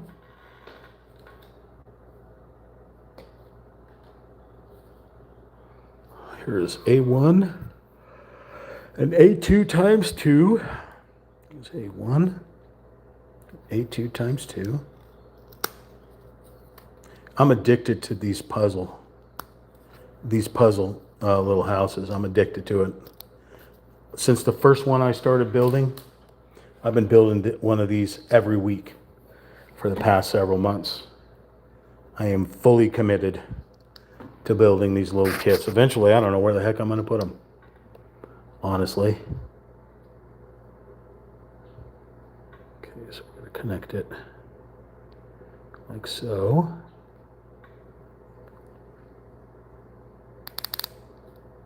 Squishy sound.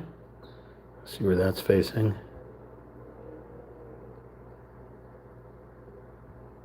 You know, the crazy thing about this A1, it looks like it's carved out. It's not. So I think it's a bench. I think it's a bench and not a water trough. I think it's a bench. Okay. Connect the peg into the slot. Again, thank you for the like. Truly appreciate it. The more likes we have, the more the algorithm sends this video out. So there's a little critter we just built. It wants us to place critter on the outside wall against said wall into these 2 slots. There and there. So that's what we shall do. Hopefully without breaking anything. Perfect. After I build this kit, when I finish with this one, I'll start on a new painting. I got another desert painting that I want to do. And I think you guys and gals are going to enjoy. You should buy some. Oh, I do. I have actually B7000 right here, which is a super glue from China. Super stinky, and it secures a lot quicker than, say, my Elmer's. But I do go back eventually every once in a while when kits don't have that B7000. I'll use my Elmer's clear glue. Takes a little longer for it to dry, but yeah. Okay, speaking of glue, it's going to tell us to do it over here when we get down to that part. So we just did this. Put the bench onto the front of the wall. So now, wants us to put the hangers that you normally have your lanterns hanging off of. Okay, that kind of makes, okay. So onto these corner holes, or corn holes, we need to get A11 times 2. A11 times 2. And I'd be right, look at that. Lanterns. All right, here's A11 times 2 with an extra piece in case you break something. So if you played Red Dead Redemption 2, you remember that it's set in 1899. But you had Tumbleweed and what was the other town that were still using only lanterns to light up their towns and stuff. But then when you went to Stella Montez and everything, they had full gas-powered lamps and plumbing and all this stuff like that. So you had the Old West stuff, which was still out in the Old West. But then when you went to the East, which was like the Bayou and stuff like that, you were in the big cities, you know, and they were more modernized. Their clothing was modernized. The guys out in the sticks still basically wore the same clothing from the early 1800s.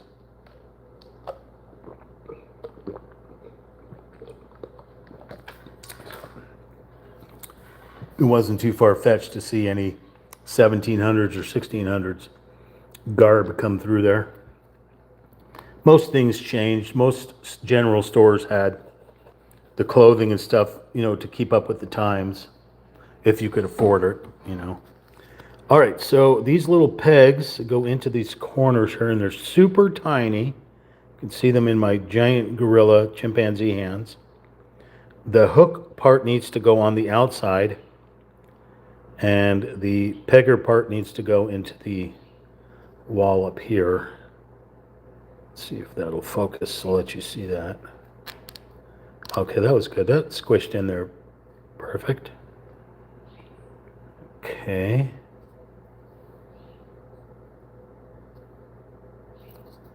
All right, let's try to get the other critter on there.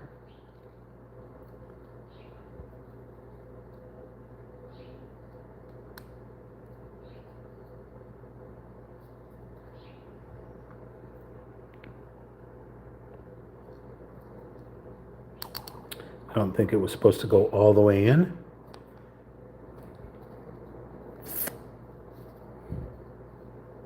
Especially if you're going to hang something off of it. So pushed it out a little bit.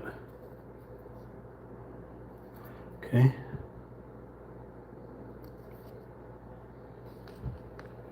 Now it wants us to place. Well, here's me putting those little pieces in there, the red box telling you where they go. So now it wants us to put it on the base.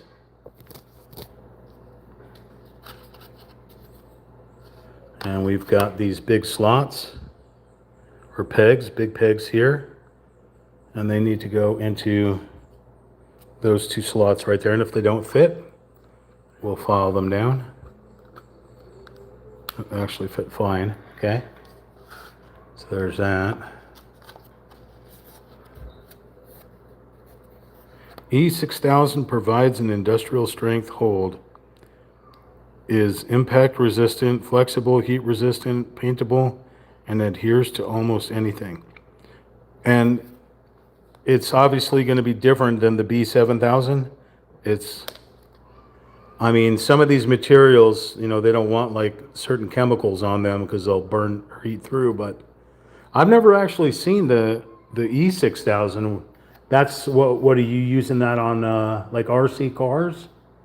Stuff like that, or how is that E6? I don't have any way to look it up right now because I'm using my phone, of course, to live stream. I could, let me see if I can look it up on the tablet. Let's take a look here. Internet. Okay, don't care. No thanks. Go away. E6000 verse B7000 glue. Oh my Lord. Okay. Go. All right. E6000 is a thick solvent-based industrial adhesive for rigid heavy-duty bonds, okay, like metal or wood and glass. B7000 is specialized epoxy-based glue that is thinner, dries faster, and retains more flexibility. So making it top choice for delicate fabrics, leather, and smartphone screen repairs, okay. So that makes sense. So yeah, the other one would per, like, you know, if you got to put kitchen stuff together, I guess. Let's get that back up on the screen there. Whereas this is just meant for like cardboard, plastics, things like that. Makes sense. Makes sense. Good information there, Ian. Appreciate it. All right. So we connected those critters and we connected that onto the base, and now it wants us to glue using the B7000. After applying the adhesive, let the part sit for 1 minute. So it wants a D5, a D9, and a D7. Here is D. So a D9 is right here.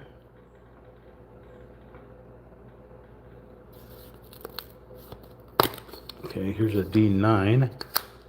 A D5 is here.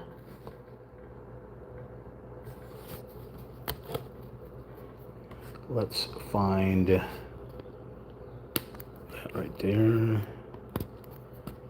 Okay. And a D7. Just right there. So a saddle with the rope on it. Oh, come on. Come on. Come on. Okay, there we go. Okay. So in case I accidentally drop it, it won't explode.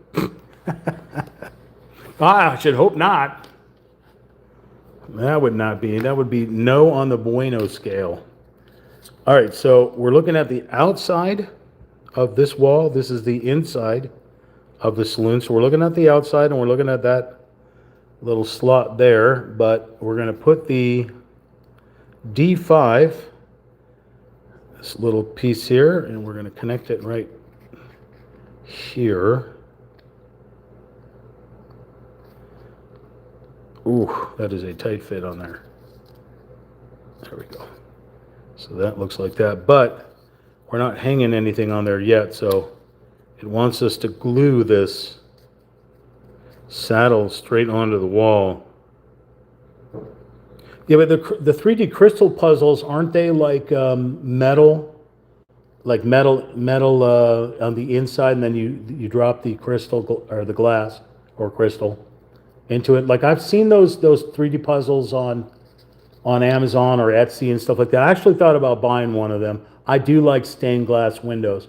I used to have a buddy that actually worked in a stained glass factory, and he used to make stained glass, which is crazy because he was a tattooer first, and then he lost interest, didn't want to deal with people anymore, and got a gig in a stained glass factory. Okay, so that goes, so that's 1, 2, 3, 4 rungs down. So 1, 2, 3, 4, so right about there. Right about there. Okay. So I glue that on there. Let's see if we can get the optical illusion. This one's going to be kind of tough. It's supposed to be a saddle with saddlebags. Can't quite get the optical illusion on here to work. That's a little trickier, I think. Really? You're using that heavy duty glue on the plastic and it doesn't eat through it? Huh. Yeah, like I said, I normally, when I'm building kits like that, I just use the cheap old Dollar Tree freaking Elmer's glue that little kids get, you know. But it seems to work just fine for these types of kits. Plus, it dries clear, so if anything, it'll make a look. You put too much in there, I generally use the paper towel and wipe it off. But if you can use it as like puddles and things like that, like I was saying.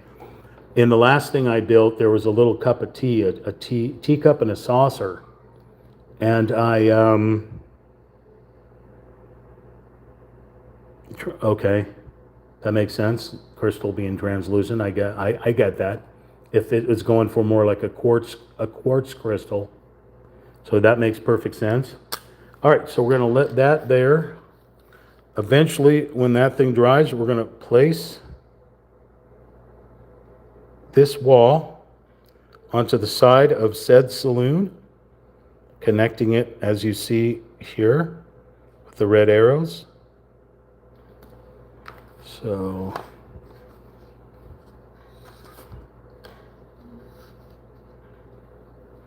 okay.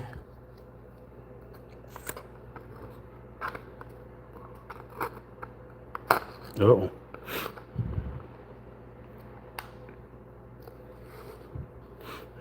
How about no? How about it doesn't want to connect? All right, let's get our little filer out. Freddy the filer. Our little frost rod.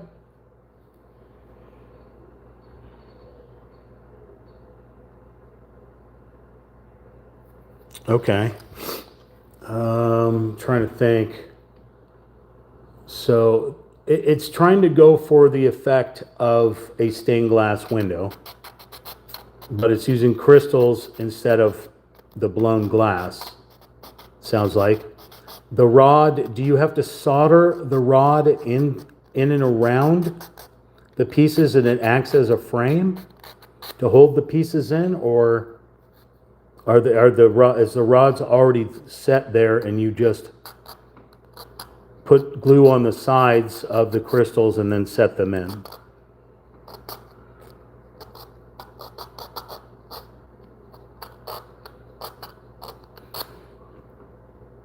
So since you have a like, let me see if I click on your go to channel.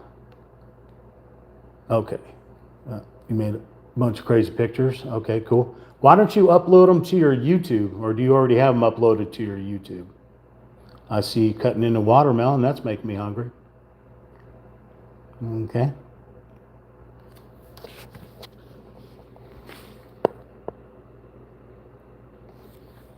Yeah, upload them to your YouTube so we can check them out.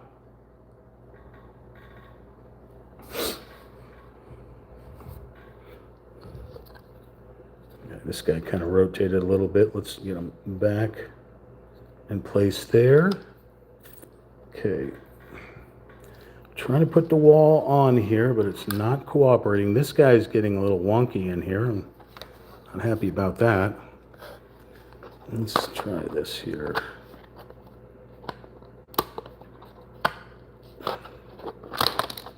Oh, that wall fell off.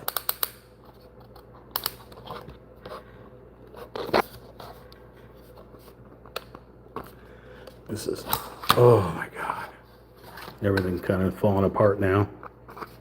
The fitment is horrible on this.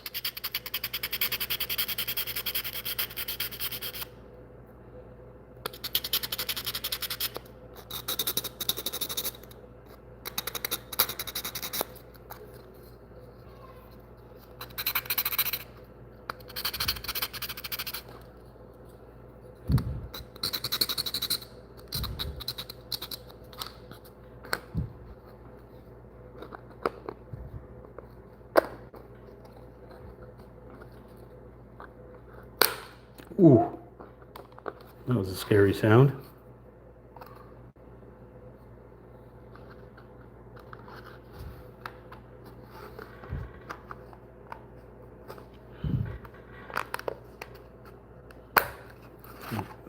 much better. Okay. Everything seems to be holding. We're coming along here.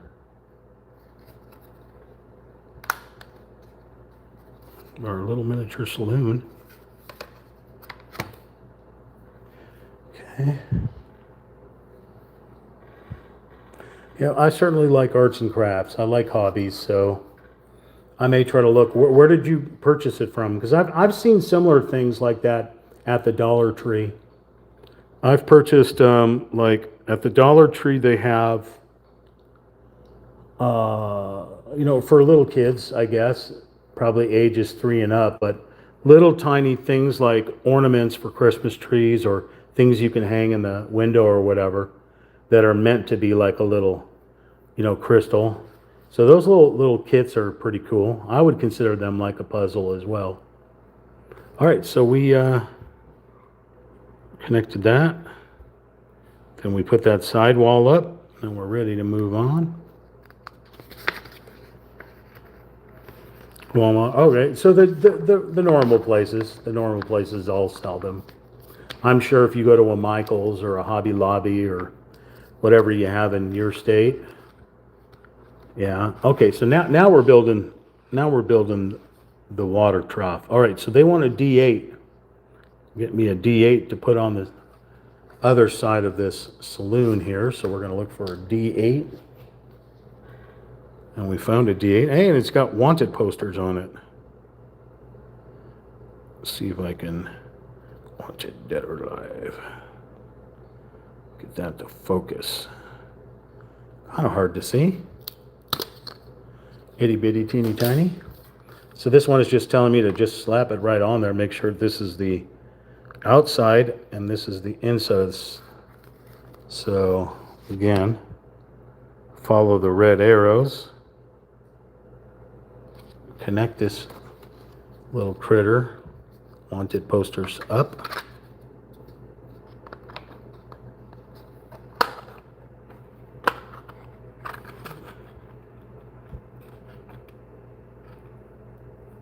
Okay.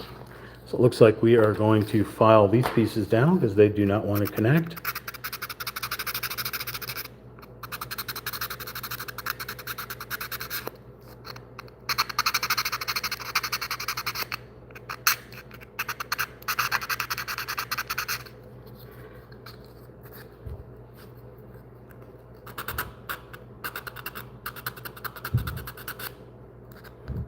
I wouldn't mind working in a glass blowing place. Learn that art. People do some amazing things with the glass blowing. Okay. A little wonky fitment on this side here.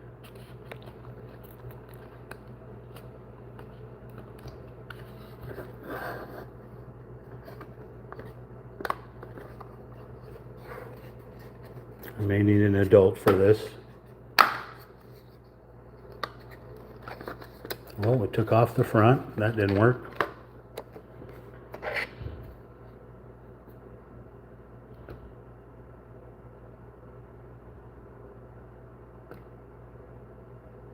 That's not cool. They sent you... Oh, that whole thing just fell right off. Look at that. Awesome. All of it coming off at once.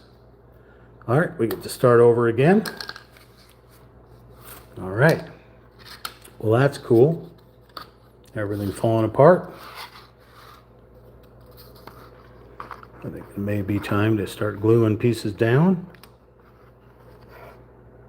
Let's do that so it doesn't all fall off.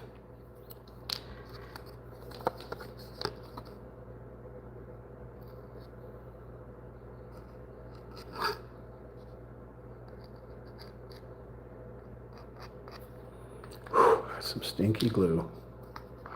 Okay,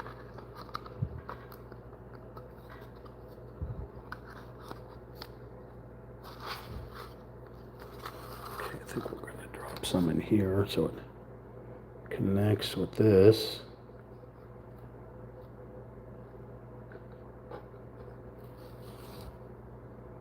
some reason it doesn't want to connect with the staircase though. Nope. One thing I do have is once I can get this all connected, I got a rubber band. We'll just put a rubber band around it so it seals down.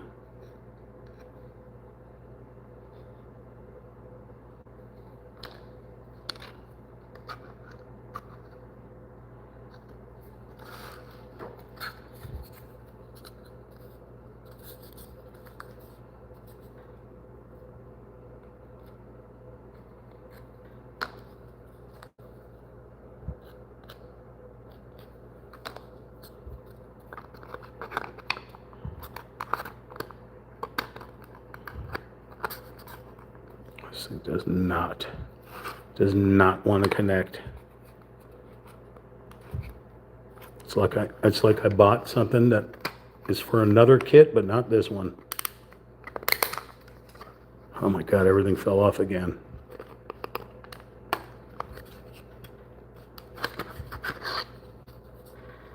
This is ridiculous.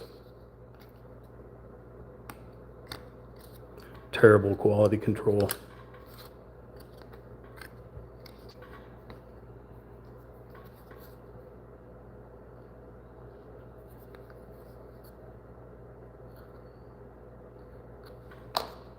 That's what you get when you get stuff, knockoff stuff.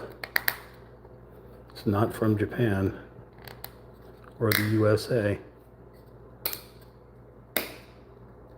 Okay. You're going to stay on, you are not going to stay on there. Okay. Now we're going to connect you all.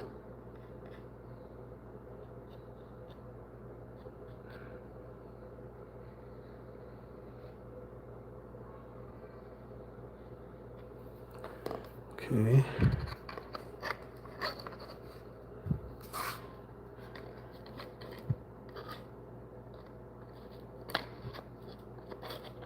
Oh boy. Gonna have to take that off.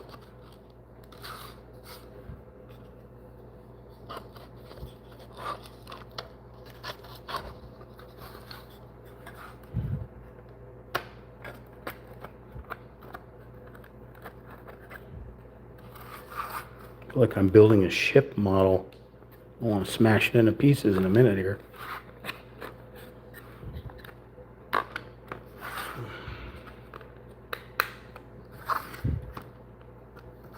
It's a good thing all those anger management courses came together.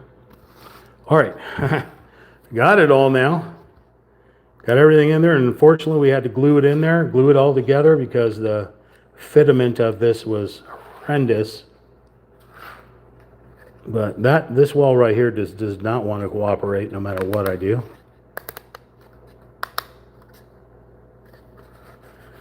Okay.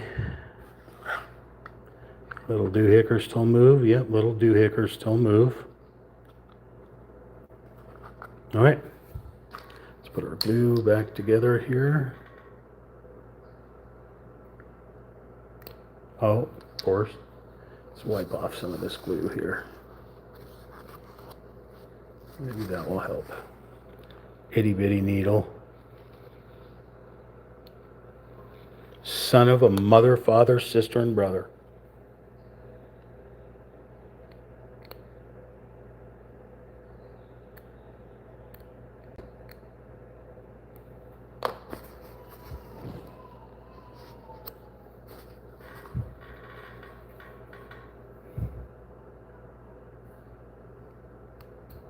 Oh my God, it's a miracle.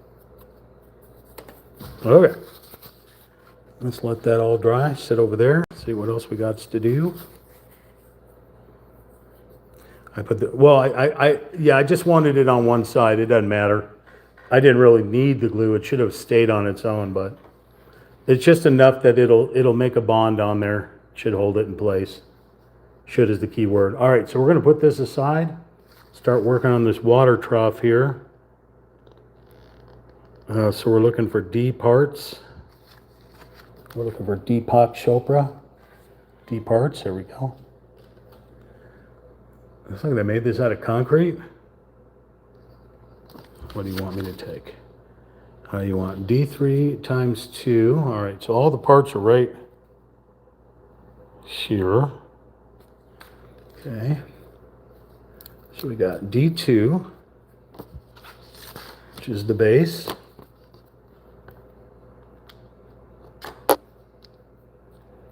Then we have D3, which is the front and back.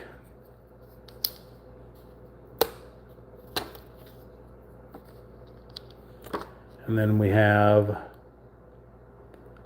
D4 times 2, which is here, which is the sides. Okay. So now we will try to put said monkey together here. So this guy goes here. So you want to put these critters here. And they secure all the way through. Squish. Squish sound is good. It's not quite a lock, but it's a squish.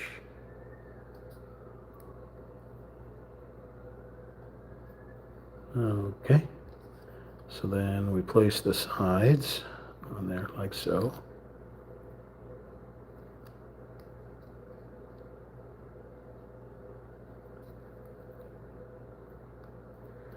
Okay, how about not? We'll try this way.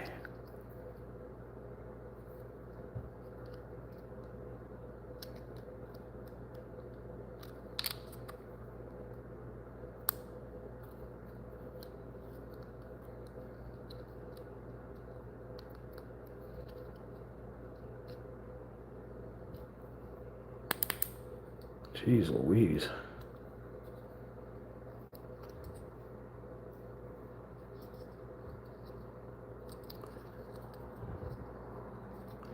One side. Hands don't want to cooperate anymore.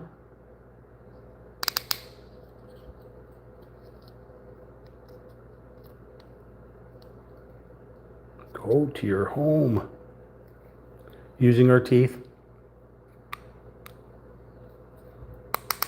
Our teeth are a tried and true method of making parts snap together. There's a trough. So the pegs down on the bottom are going to connect onto the ground according to this here. So we're going to head over here. We're going to the side. We're looking for 2 spots. One here and one here.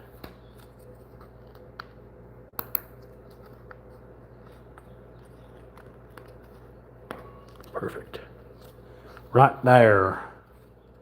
So we're going to be filling that up with clear glue to make it simulate water.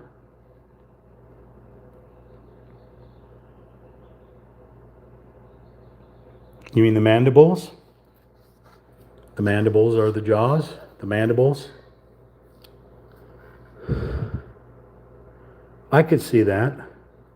And it really sucks when you dislocate them. Really sucks. All right, so we placed that in there, the trough. Now we get to place a horsey in there. So we're going to go for a G8. Get us a horsey. Here is a G8. Without breaking the legs, preferably, or we're going to have to turn them into glue. We already got glue. Oh my God, it's stuck in there. Look how it is stuck in this thing. Okay, we got us a horsey. Horsey needs to be placed into those slots, the diagonal slots, which is right here and there. Sticking his face in the water.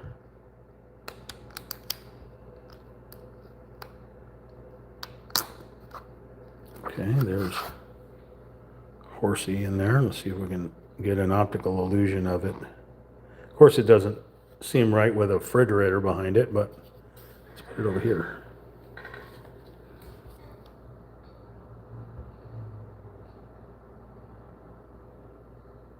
Horsey.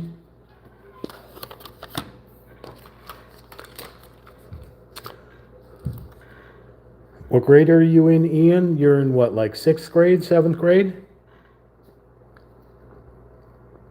So, are you learning this in like a biology course or?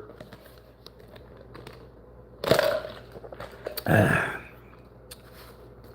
got a quiz for you then. Without looking on the intranet, I'm going to give you 10 seconds to respond. You have graduated from which level?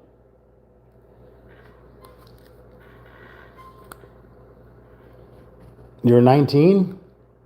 So then the child that's in your YouTube channel, that's not you, that's, who's that? Whatever. Anyway, okay, for the 19-year-old, I'm giving you 10 seconds to answer this. Do not put it in your Google. Where do capuchin monkeys come from?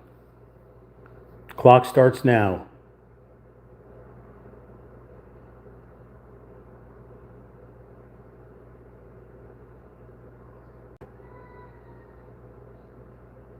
The answer is South America.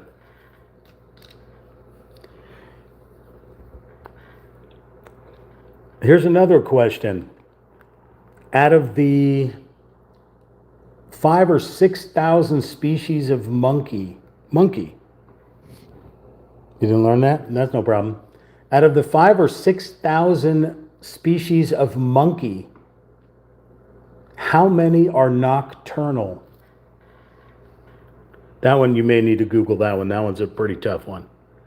All right, so we're working on 47 here, which is going to require 2 D14s and 4 D17s, it looks like. So we'll go over and look for D. I used to do, we would use, what was it, like TeamSpeak or like the early PlayStation communication things. And I used to host like after school learning, homework, help with homework type of stuff. So didn't learn about monkeys, huh? What kind of school did you go to? How dare them not teach you about monkeys? All right, here's D14 times 2 very thin parts. Be careful not to snap these. Yeah, see, I grew up with 2 parents that were, one was a teacher and one was a professor. So I got a lot of homeschool and all that fun stuff. All right, so those are the 2 D14s there. D17 times 4. Here we go, is the D17s. Son of a mother father. Oop. Oh, I broke that. Okay. We won't use that anymore. Okay. Well, here should be an easy question for you. Catholic private school? Okay, here. I got an easy one for you. How do you make yogurt? Actually, let's rephrase that. Where do you get yogurt? That's a trick question. Okay, so this is going to be the same type as this. We have to grab the 2 D15s in order to make this work. So let's grab the 2 D15s.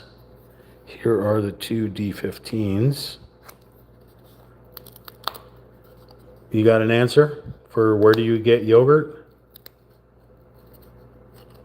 Yogurt is a culture. You can make yogurt. You can make it in a lab. You can make it with certain ingredients, or you can go to this store and buy it. Sheesh. That's where I get yogurt, from the store. Okay, so these have to face this way. So now we got to do this again. The shape has to be faced this way, down. Then we get this one here.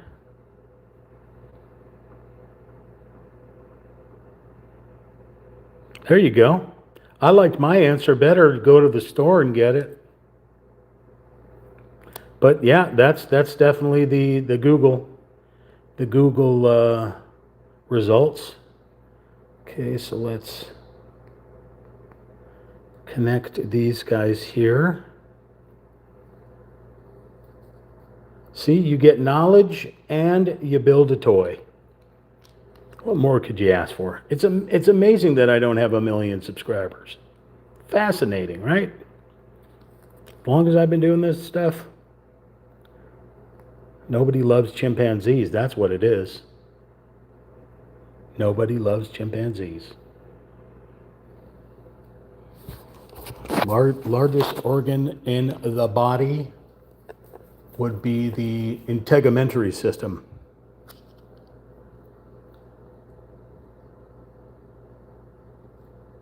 Your skin. Some would say it would be your intestines, but it's your skin. Integumentary system.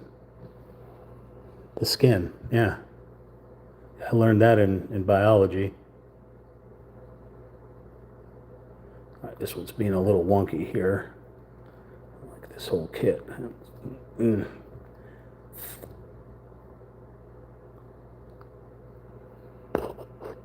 Oh, cool. Yeah, that's very nice. Good to have medical in your family, especially if there's an emergency.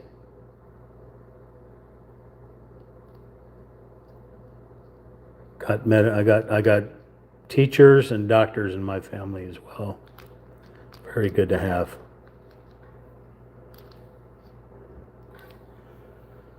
Okay, so let's see here. It says, if parts are too tight during assembly, they can be lightly polished.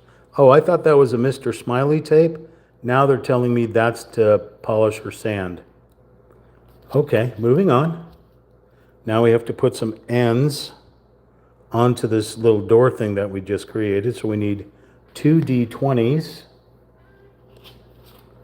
2 D20s, which is right here. Very pretty wood.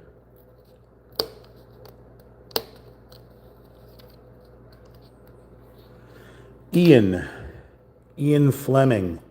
Tell me who Ian Fleming is. Yeah, it's good that you know CPR. I had to learn that. I think I learned CPR in the Boy Scouts, but then later on I had to use it for my work.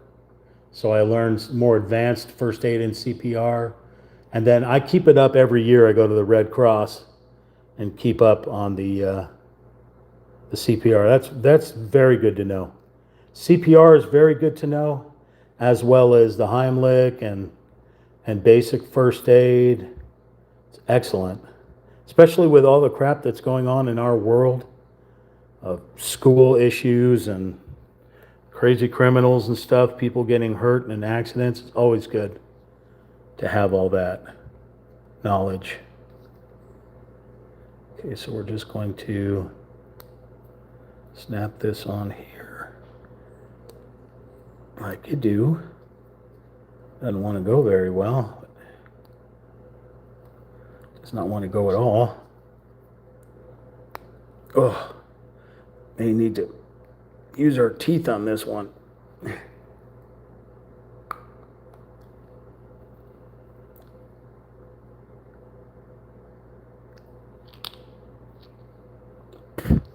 That is some tasty wood right there. Yuck.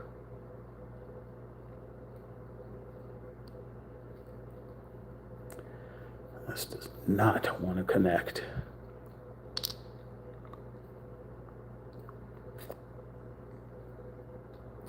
Oh. There we go. Oh, I broke it. Oh, what a shame.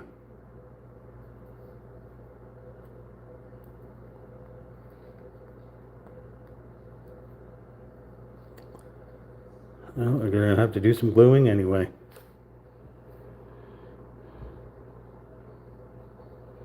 Very cool. But what I want to know is Ian British? Is Ian from Wales?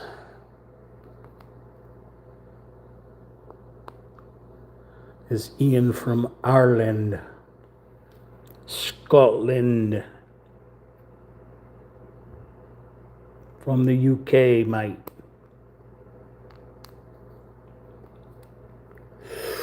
Okay. Oh, this says really some poopy stuff here. Very poopy. Not enjoying this poopiness here. Try this again.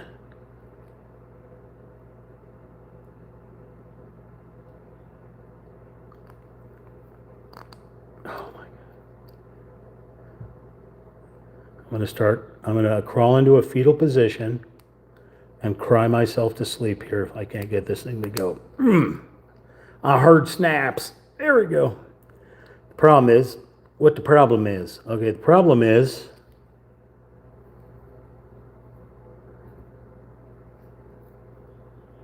I put it upside down.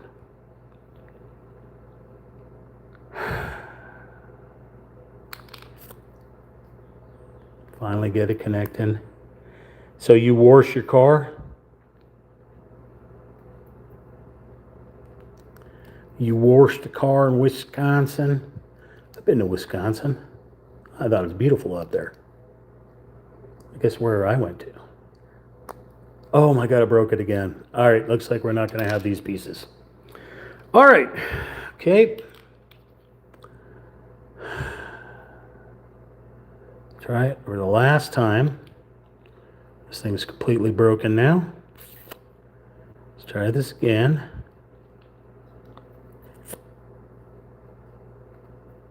Hold on to that. Hold on to that. Put it into that. Put it into that.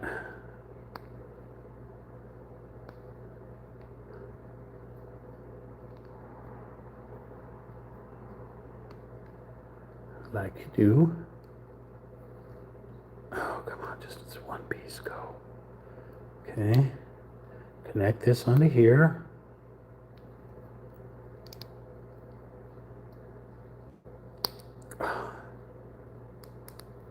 Okay. Very wonky. That's the best we're going to do.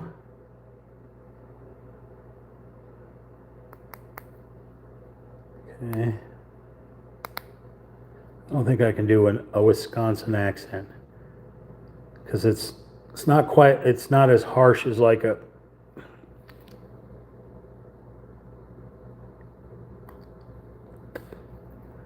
it's not as like a Massachusetts, like Pacticon have it yet. But do I sound like I have an accent to you? Oh, this piece refuses to go inside here. All right, now I got to glue this thing down, try to let it stay glued here. Let's see if I can get this to work.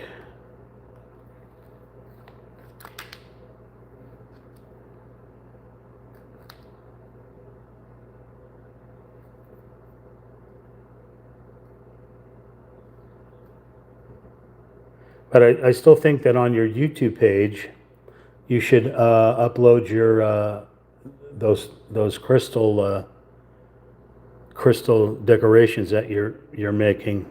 You still have the YouTube channel connected to your name, so if you have your password and stuff like that, start uploading those pieces up to it.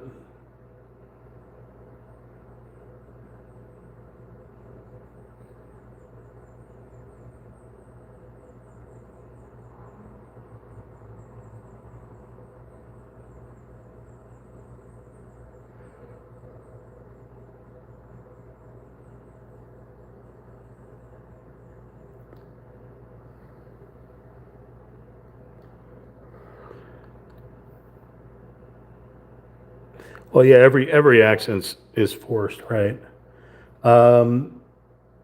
Oh, what a shame. All right, maybe we can glue this to a wall or something to get it to stay, but in the meantime, it's just going to sit there. Figure out where it's got to go here. Okay, so it goes on this side here. We're building a corral, looks like. Okay, so let's glue this one. I probably won't be able to. Let's see. Yeah, we can glue this one maybe to the wall.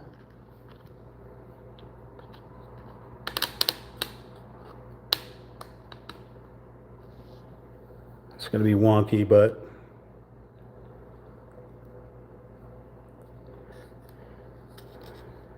that's wrong. Okay. So I had to done this upside down. It has to be upside down. I did. I put it in upside down yet again. Okay, so this one here goes over here.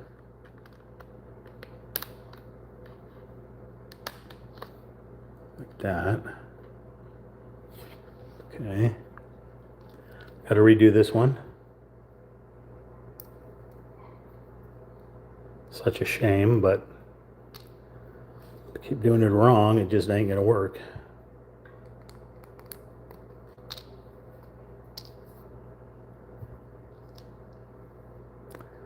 All right, so faces down this way. So this goes here like so. This goes here like so. Okay. That's the top. This is the bottom. So this connects. Oh boy. Like that. Oh, come on. Stop falling apart.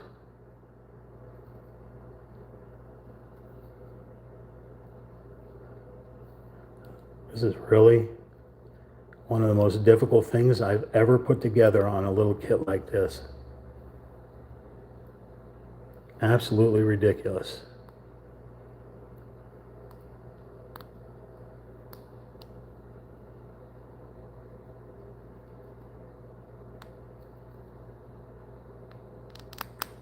Oh, okay, squash the hands. All right, so this side goes into here. Like so. The little doors close that way, open and close like that. Okay. But thing is, so we broke that one off there, which is here. But I'm going to hang off on that piece because we're going to be connecting another piece around it somehow. So let's try this again.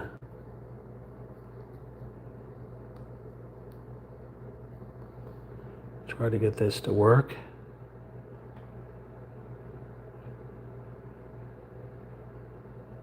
Like so. Okay.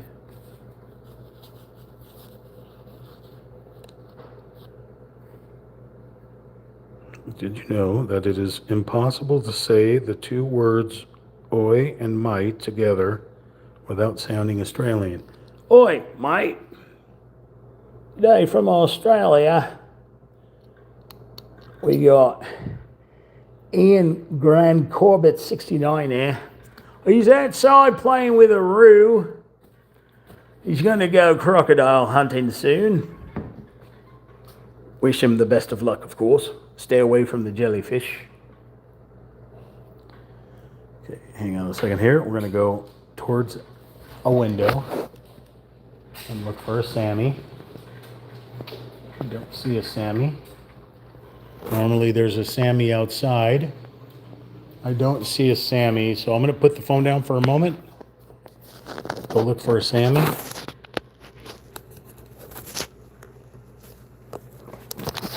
Let that stuff, that glue dry there. Stay. Stay. Stay. Stay.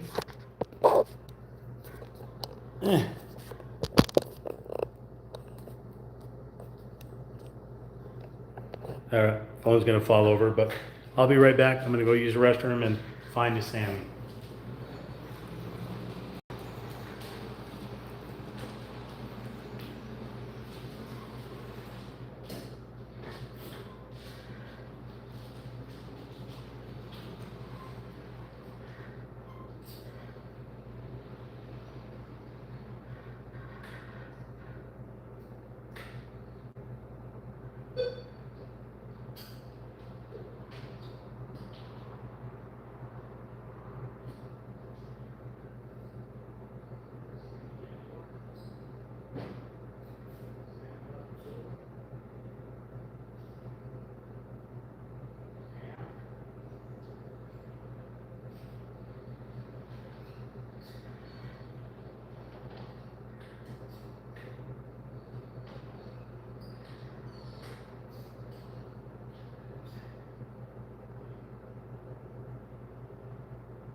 Some food? You got food? Good.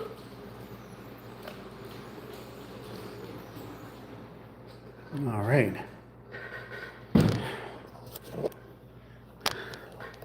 Had to go look for Sammy. Couldn't find him. He was hiding in the cupboard where good kitties go. All right, Sam, a little bit longer outside. All right, where were we? All right, so we were letting that dry. We're building this corral.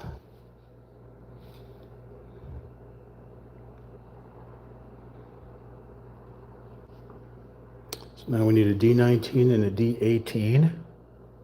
A D19. Let's take this E. Stay over there, sir. All right, so D19 and D18, which is right here.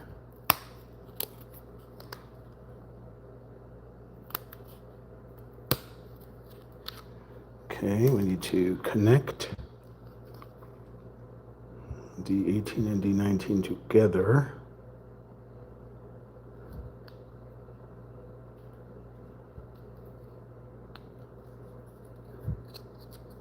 That's tragic. I'm afraid I'm going to have to give a bad review to this company that only makes this one thing because the filament is so brutal.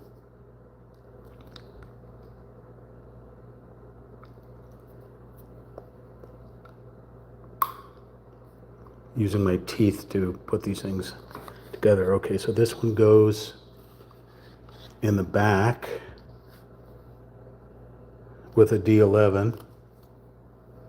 Here is a D11.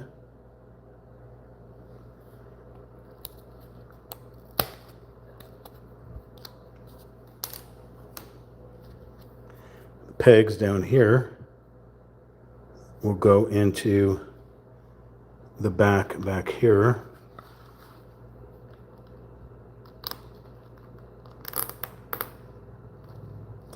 Okay. And this one here, which way is this facing here? Looks appears to that this piece here will go into here, but you make sure that this piece faces the trough.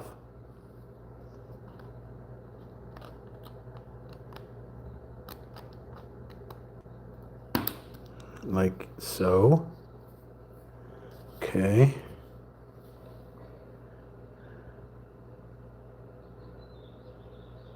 Now we need a D10 to go on the top, so a D10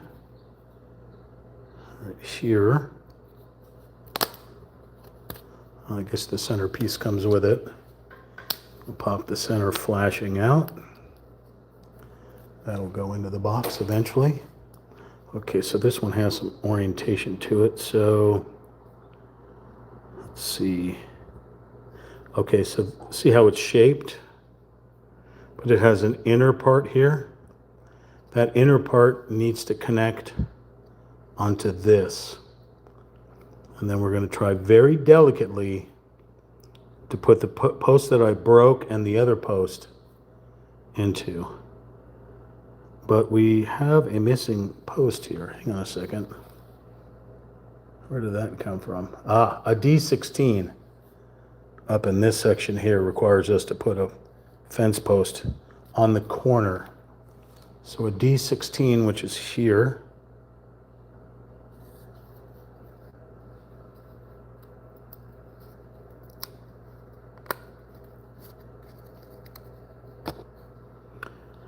Hang on a second here.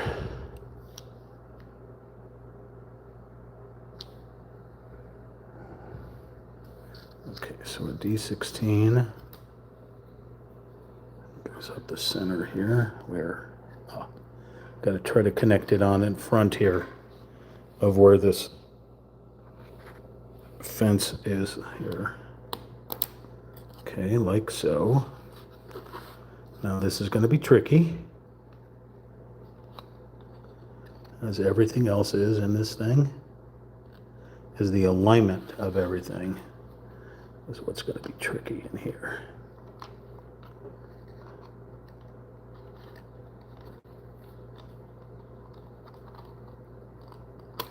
without breaking everything. Nothing wants to be aligned. That makes perfect sense.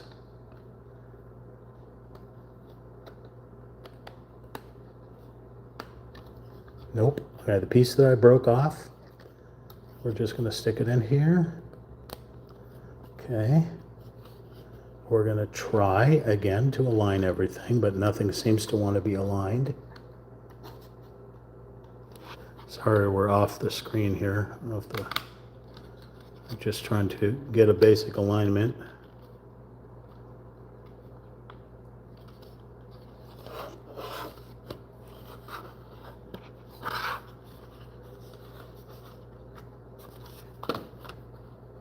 It's hard because my fingers don't want to go where it needs to go.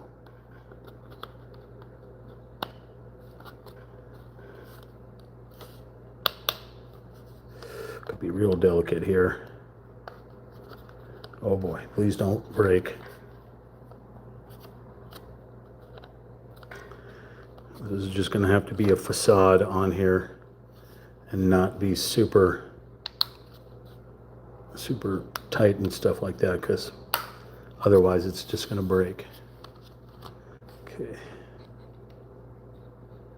So there we got that stuff there. Leave that alone, but I'll show it to you. So we did step 49, but we ended up breaking that pillar off there. Then we connected it to the base, minus the pillar over there. Then we connected these parts together, put them back behind the trough in that T position, that T position. We added the D16 to the back corner wall. Then we put in the little fence in the back, and then we connected this sort of ceiling piece very gingerly, and we connected the post that I broke, and connected it to that, and it's just barely sitting on there with just a dab of glue. So now we can move on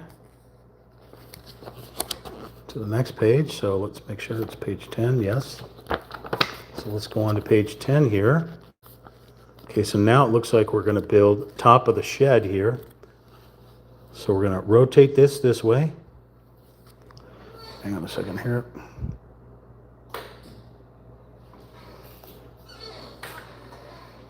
Okay. Let's get myself a little bit closer here. Okay.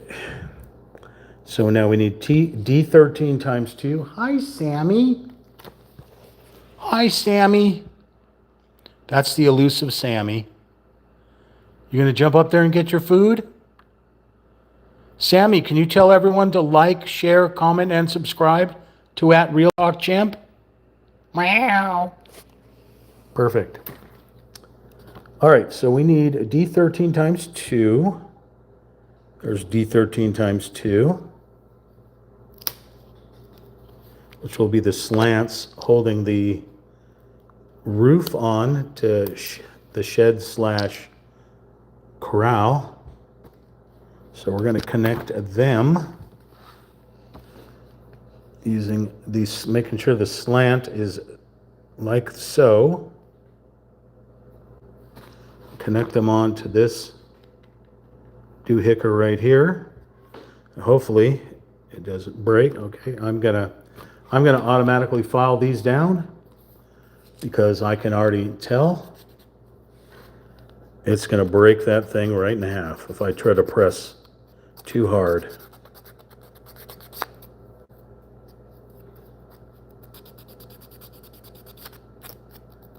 Thank you for the like, I appreciate it.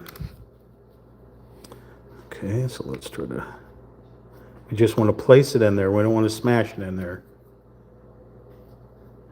This one here. We're going to do the same thing to this one here.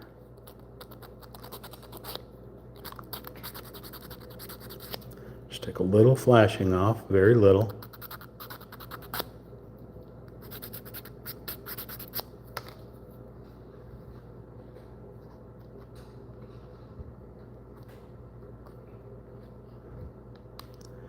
Set it in there very gently.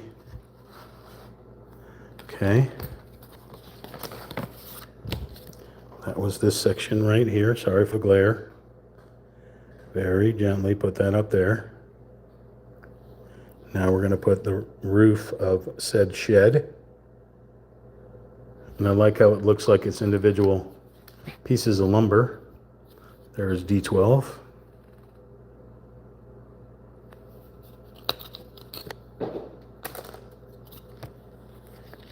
So look how it's splintered. So it's got painting on both sides. It's even got a little texture on it, which is super cool. I can feel it. I feel like I'm going to get a splinter rubbing my fingers on there. Okay, so it's telling you to, where the red diagonal lines are, put the open area onto the peg there on both sides. So we're going to do that very gently. Let's rotate it so we can see it.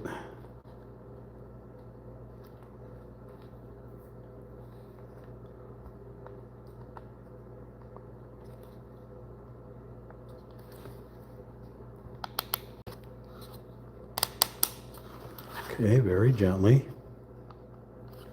There we go. And it's already weathered in the silk screening. It already gives it the weathered look of where the rain hits it the most.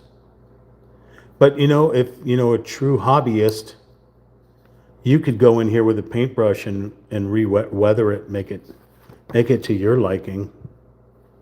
You could even sprinkle some sand on here and make that a fully textured, you know, base for it. Okay, so we did that.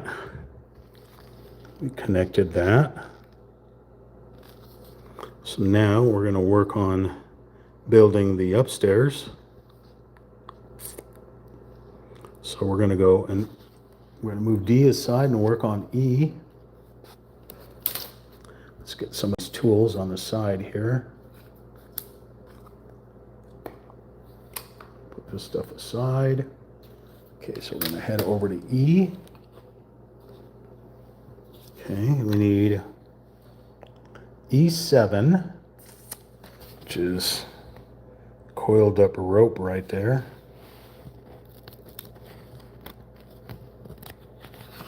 Or coiled up lasso maybe.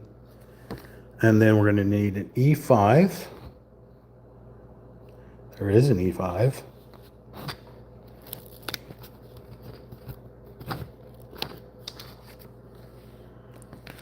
And then we need an E4, I'm sorry, an E3.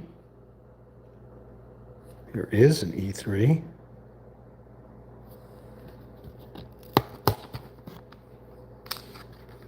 And then we need an E4. There is the E4. Okay, now let's put this critter together here. The rope sitting on top of that board and that shelf connected to E4. Okay, so let's take everything where I can see it. All right, so first off, we got a double-sided wall here, which is cool, and give it the optical illusion of rounded log building, which is super neato. Okay. So what we want to do is we want to take E5, which is this guy here, flip him around so that the hole is on this side. We want to connect that lasso onto here. I'm not sure if you're aware of this, but do you know that 98.4% of our viewers are not subscribed? Why could that be like that? So we connected that part onto there. So now we connect this part onto the bottom slot there.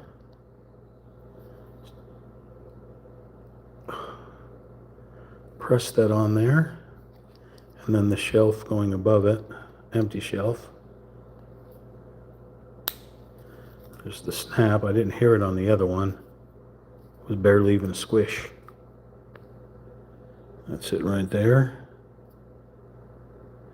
And rotate it the right way to get the optical illusion that it's 3D.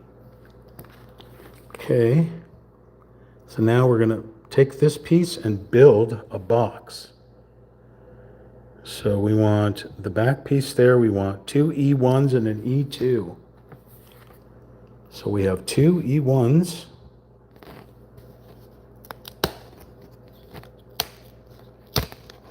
And an E2. So a little bit more tricky because it's got thinner pieces. Okay. And now we're just going to connect it like it shows in the red arrows. So let's move this into the screen here. Okay, so let's make sure. Okay. So you notice there's a darker part here, right here. This is the top.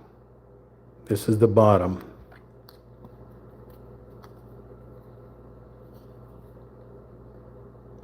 So I would say that that would be the top right there, the line going across.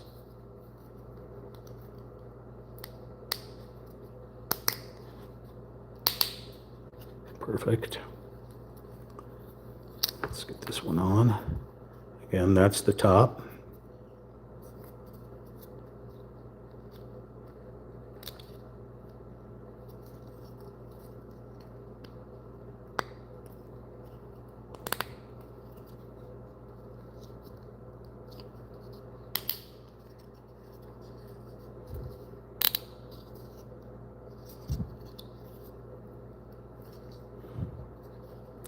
And then we're going to put the back wall. Remember, the lasso stays down lower.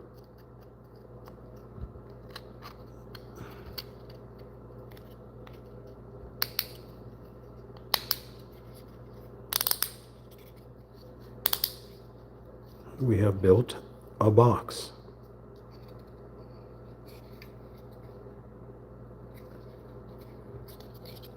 Okay, so what we did was this here. Step 57. And we put the 4 pieces together and created a wall. Now we're going to put a ceiling of E15.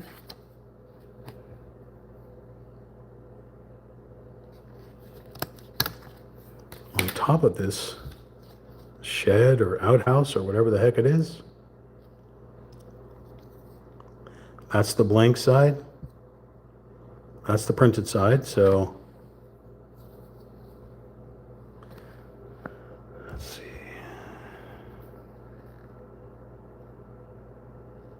The silk screening on this one is different than in the instructions. So just try to do your best. We'll put this on the top.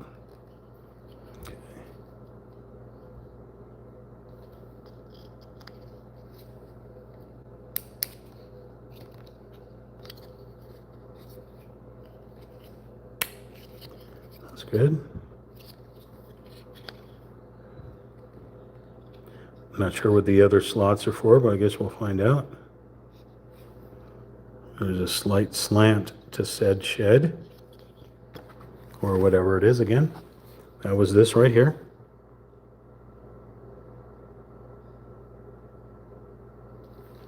Now we're moving on to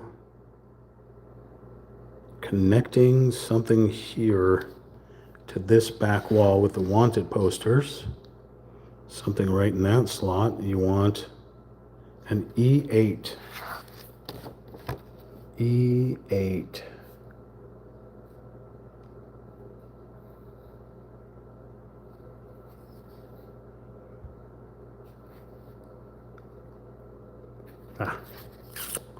E8's a stack of boxes. There's E8.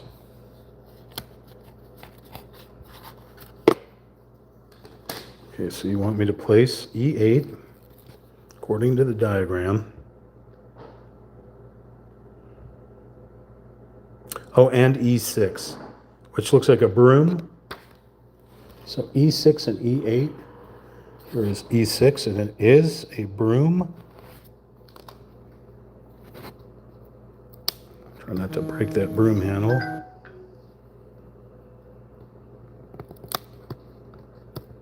So we just hit the 3-hour mark of the live stream.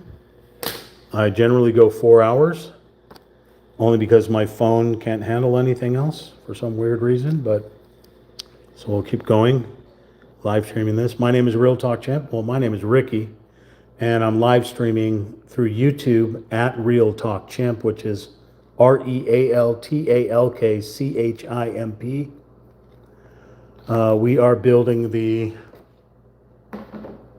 this kit right here from Benlarky. The wooden DIY miniature house, a Western Saloon. Item model number XF25042. Made in China. Like I said, live streaming on YouTube. Make sure you like, comment, share, subscribe, all that kind of fun stuff. And we'll continue going on to this next hour. And you may be asking yourself, why Real Talk Champ? Why at the top of the hour, bottom of the hour, at the top of the hour, would you say all that crap? Why would you do that? Nobody else does it. Because I worked in radio for so long, and we had to do it on the top and bottom of the hour, at the 30 and at the 00s. We had to give a station ID, and we had to give our names and all that crap. And it's just habit.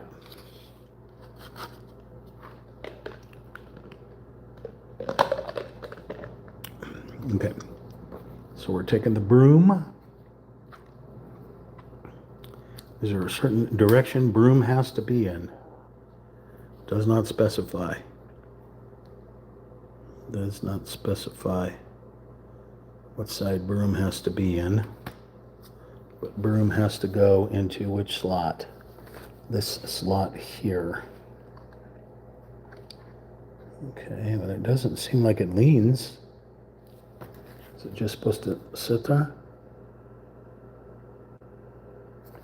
Books or boxes have to go. Sorry about that. They want that facing this direction. Okay, so this goes here. So the broom, I guess the broom just sits the way it sits.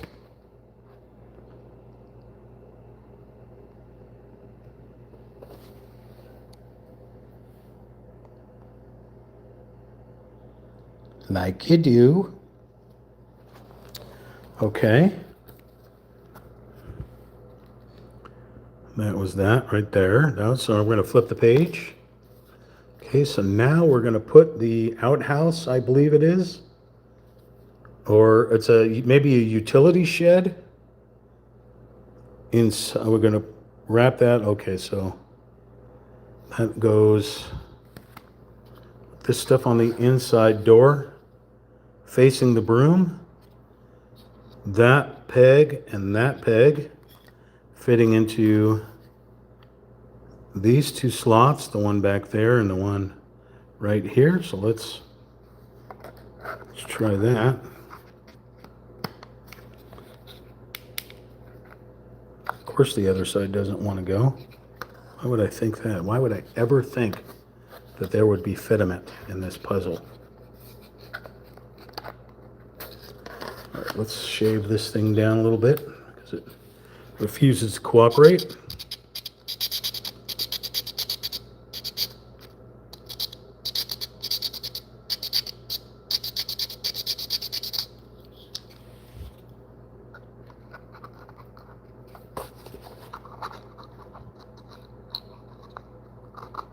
So bizarre. How bizarre? Completely bizarre. It will not 100% fit. We may have to manhandle it. We may have to chimp handle it. It does not want to go down on the left side. That is so weird.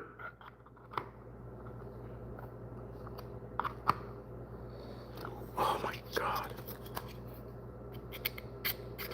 When tabs don't fit and they're misaligned because of warpage, because it traveled from China to here, What I do is I chop the tab off and just glue the whole thing down.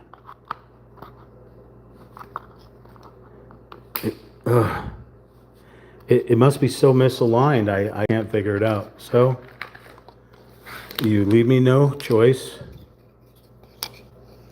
We're going to chop that peg off and glue it down. Remember, I am not a trained professional. Do not try this at home.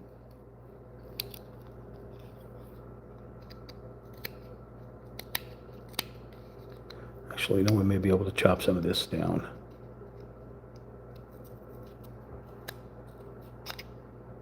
Let's try that.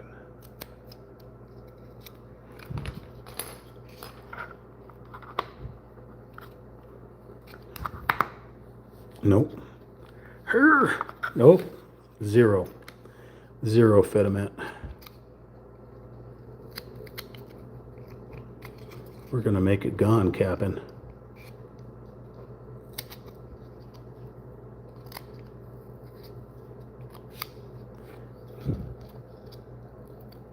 What I wouldn't give for a cheetah with solid mandibles.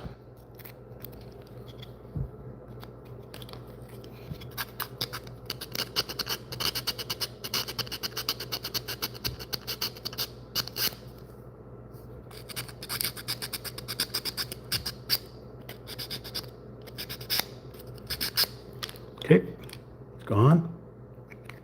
So now we do is we get our glue.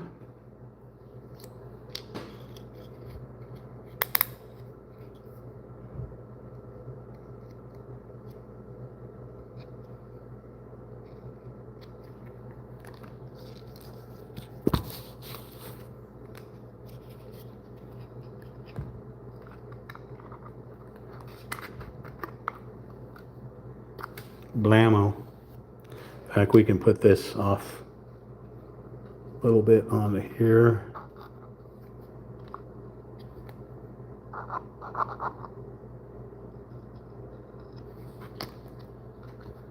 So we can glue that on there. Lovely. Put our glue top back on. It's like sheathing a samurai sword. How tiny that thing is there. Got it. Okay. Well, we had to do some improvisation there. And we got that on there. So now we need to do the roof slants to make it look like a shed. So we need E10 times 2. E10 times 2. Here's E10 times 2.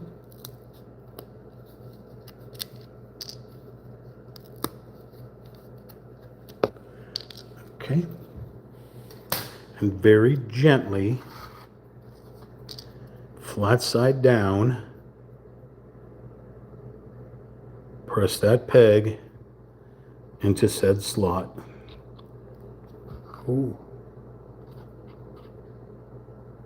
Very gently. Same with this one.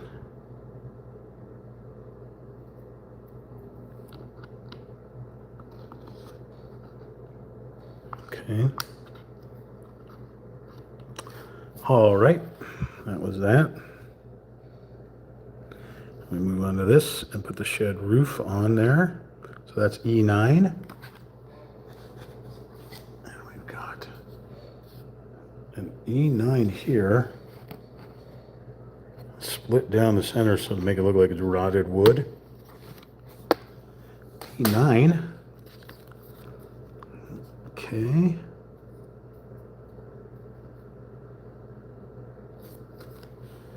Take these open slots and put them on the pegs right there. Very gently.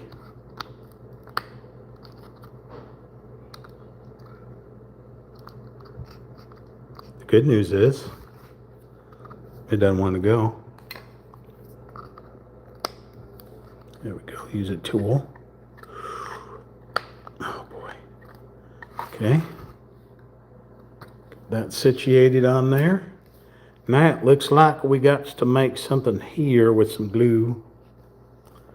So we're going to need an E16, a C30, and a C31 with a C29 to make it look three-dimensional.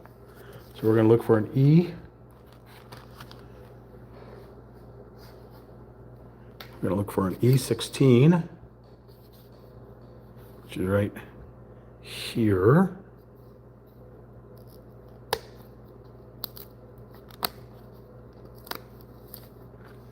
E16, a C31,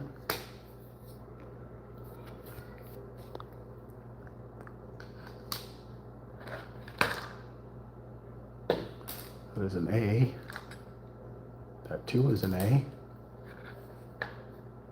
this is a C, we need a C30 and a C31, C30. Okay, so it's not there, so it must be here. There is a C30, there's the C29. Let's try not to bust those horns, they're very delicate. C31 right next to it.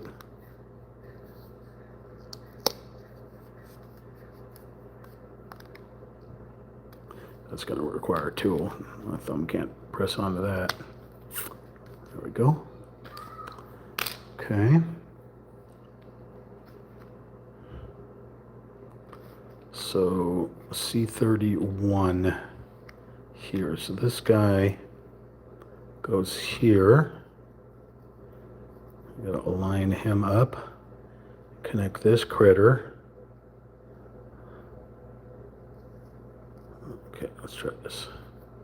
Let go.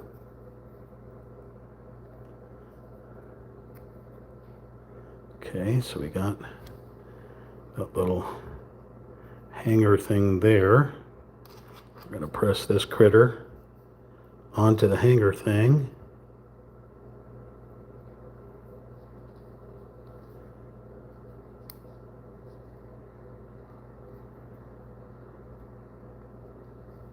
Okay, seems to be okay. And now we're going to glue that face onto that to give it a three-dimensional look. So we're going to require our glue here.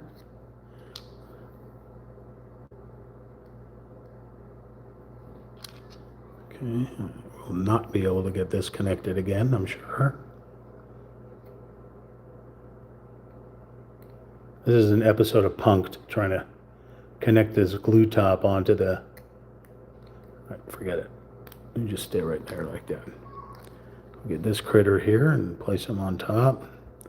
Now we'll do our best to align this.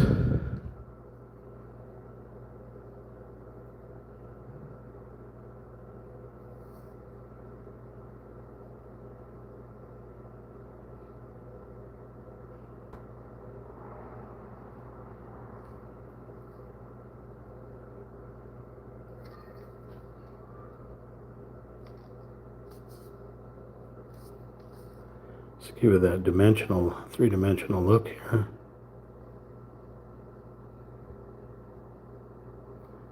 Texas Longhorn. All right. That was all of that. Now wants us to place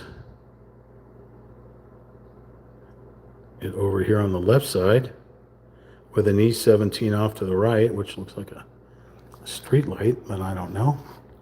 So we're going to place this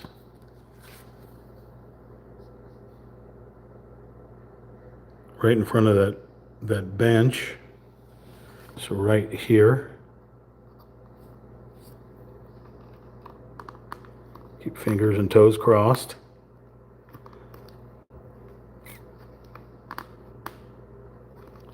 Okay, and then we need E17. Where was that? E17.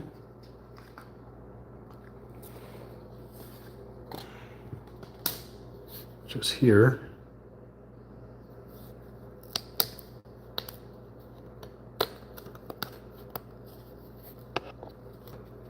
Do we have any budding mathematicians here? so we put this one over here. Right over here. Okay, snap that there in. And now we're going to put an F5. We're going to put an F5, a giant roof ceiling part, across everything here. So we're going to go and reach all the way out to our F plate. Here's our F5. It's a big old piece right here. Okay.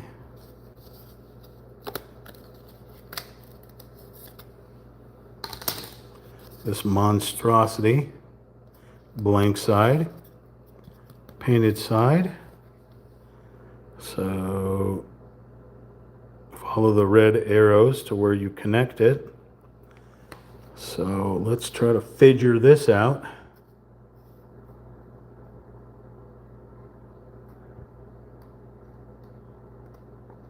This is going to be scary. I'm going to need an adult. Okay. Oh, watch over them doors. Let's try to figure this out. Where do you go? You go here. You go here. So of course you don't want to fit into any of these. That's very common. It's a very common tale.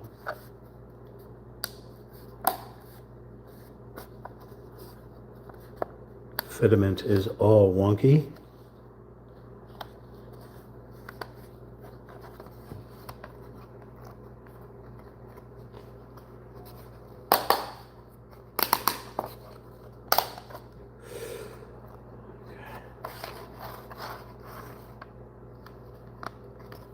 So we got the back end on there, but it's connecting everything else that doesn't want to seem to go.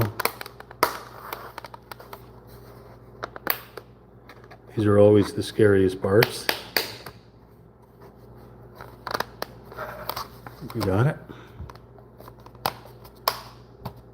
Voila! Okay. Watch that go flying off. Very cute. Look at it from this angle here. We got our little swingy doors. Now again, and those of you that are just joining me now, this kit, different than the other kits that I've done, mostly the Japanese ones. This is the old Western one because I wanted it to go with the painting that I did a couple of weeks ago. The 1880s saloon on that kind of Navajo State Park painting there. Kind of wanted it to go with it since I can't find any teepee kits. But I'll look. If I find a teepee kit, I'll put it next to it or somewhere around it. Okay, so we snap that all together, so we're moving on to the next page. But on this one here, it does not come with LED lights. So they did not want it to be, they wanted it to be an 1880s puzzle. So yeah.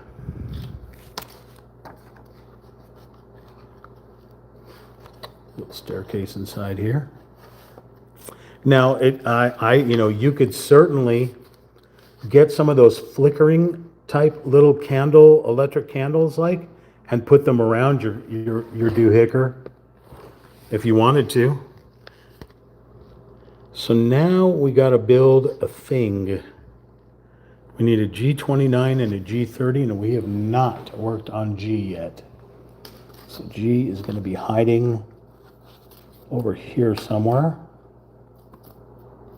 Or we did use a G because we took a horsey from the G and we put the horsey right there. So we need a G29 and a G30. A G29. Here is a G29.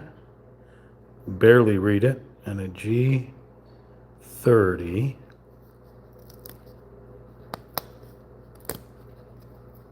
I have no idea what this is. Okay. And then we're going to connect it like so. Maybe some type of room divider. I don't know. Right. Whatever the heck this thing is. And it wants us now to connect it to this area right here. But now, is there a certain way to do this? Doesn't matter what side you do. Doesn't really specify.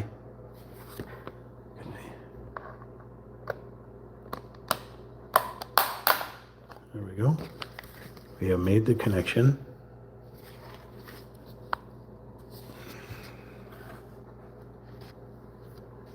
And now we need a G14. Ah, we're making a casino upstairs.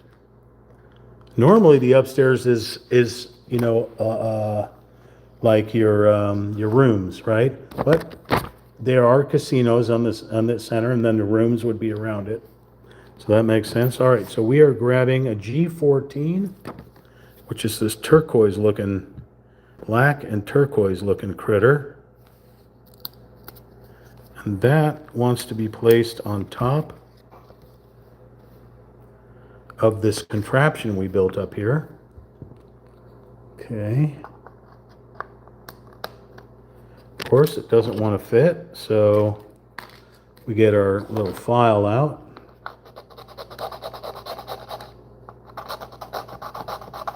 Heavier grit on the black side, lighter grit on the white side.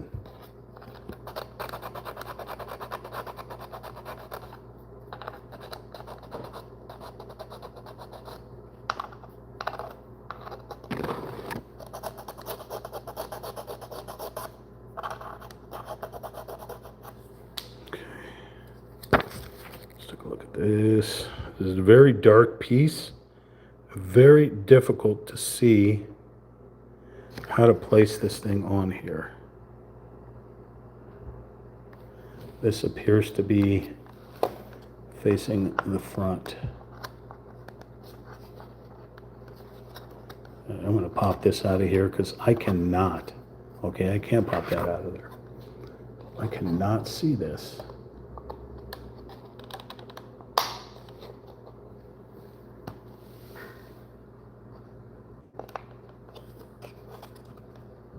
Okay, we have put our table here, a very elaborate table. Now we're going to put some cups on it, it looks like. E18 times 2.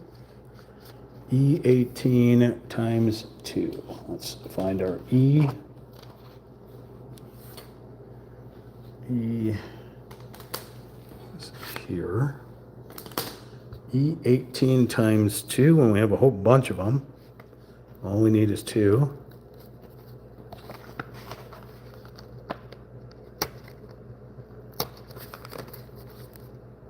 Okay. And they are placed into the table like so.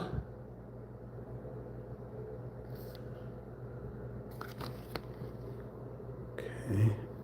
The direction the handles have to be. Handles to the right. Handles to the right of me, jokers to the left. Here I am, right in the middle with you. Right in the middle with you, but not stuck in the middle with you. Because that would be a copyright strike. Okay. Then we need an E23 with some foam spilling over. That's cool. E23 right here. Some foam spilling over. And that one goes into the only slot that's available. Right there. So we'll zoom in on that for you. So now we'll try to adjust it so it looks like it's three-dimensional.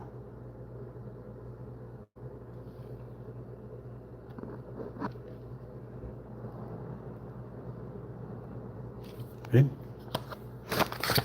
That was right there, Mike. And now we go down here, and it wants us to use some glue. After applying the adhesive, let the parts sit for 1 minute. Right, mate. So that is G13. So let's go back and find G. G13's here, and it's this black turquoise-like ring. You didn't hear that. Okay, so this requires glue. Oh, again, I got serious hiccups. All right, so we get our gluey McGluer tins here. Sam?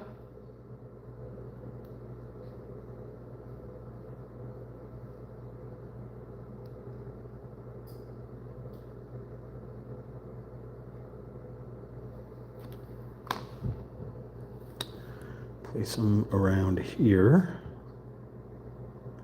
Try to align it up the best that you can.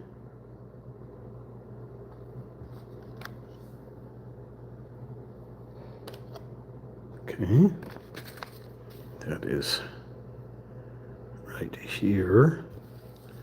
And we don't need the glue right now, so we'll try to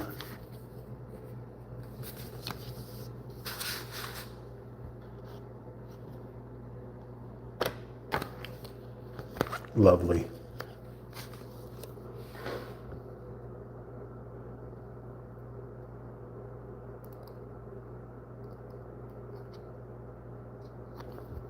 There we go. We'll sheath the glue. And now we got to make some more stools. So we need B10 and B8, and we need to do it 5 times. We need 5 of these, B8 and B10. So we will take this here. Sammy! Here's our B8s. Here's our B10s. So we'll get 5 of these. 1, 2, 3, 4, 5.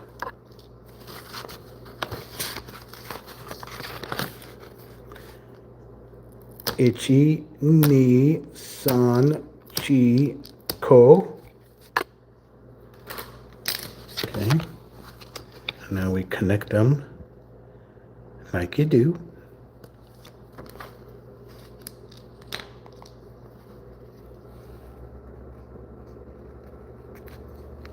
Like you don't. Uno.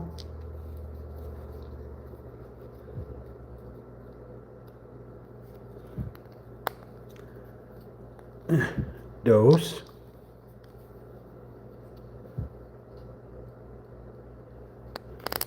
Tres.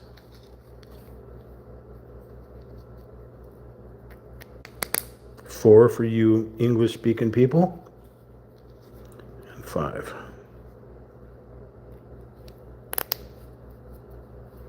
All right, we got 5 little Stoolie McStooler tins. And now we flip the page. And we place Stoolie McStooler tins around that casino board, like so. So let's move this stuff around. Let's put one here. That's a lovely sound. We'll put one here. And we'll put one here. We will rotate. And we will put one here.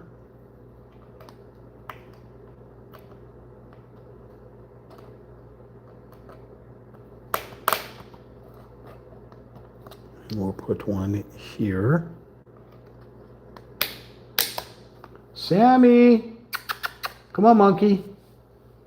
Time to come in. Good boy. All right, hang on a second. Let me get the window sealed. Come on, Sam. Good kitten. Oh, that is a well-trained monkey child. Well-trained monkey child.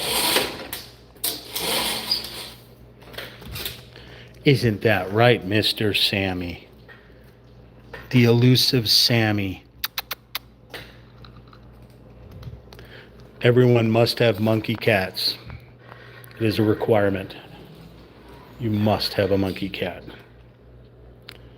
All right, we are making quite the mess here. Okay, we're at 3 hours and 32 minutes. We are going to make a balcony, E21 times dose.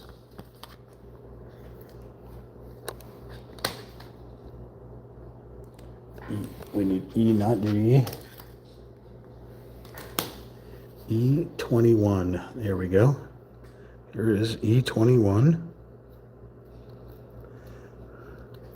Very delicate. Now we're going to get rid of that.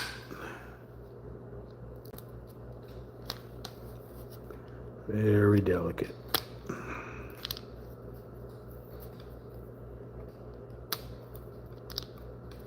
Okay. So now we're going to press them into the ceiling / floor like so. Hi, monkey. In this area here. You want to come give your stamp of approval, sir? Hi. Hi. Hey, Sammy. Sammy, can you tell everyone to like, comment, share, and subscribe? Thank you. I appreciate that, Sam. Everyone gets a kitty butt. Sammy always has to give his stamp of approval.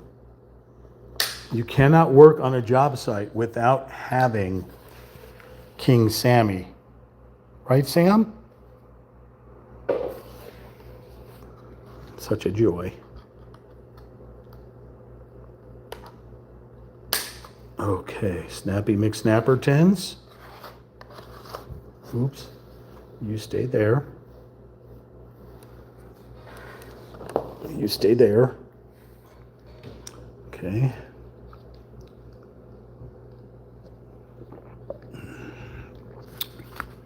That is according to that right there. All right, looks like we're going to make some more shelves. So we need an E19. I have found an E19. Tell me what type of cactus that is, as that is the same as that cactus right there, and all those back there. I used to know what kind of cactus that was, but I can't for the life of me. I am going to go to bed, so I'll talk to you later. All right, Ian, have a good night. Appreciate the conversation. Make sure you come back and check out the other playlists and other goodies that I got. Make some comments, some suggestions, some commentary.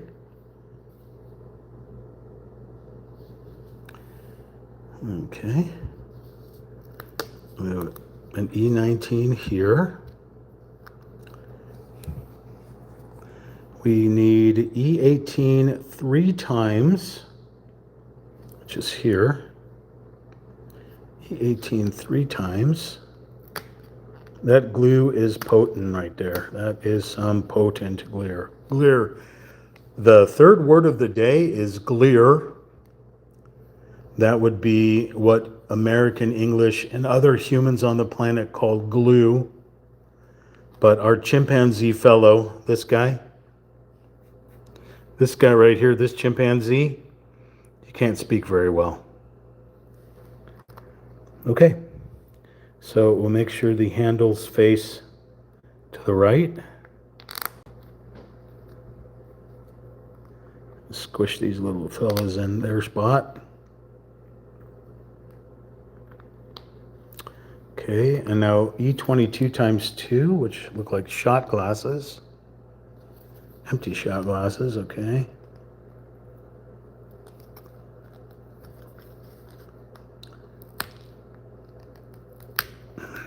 Come back. Okay.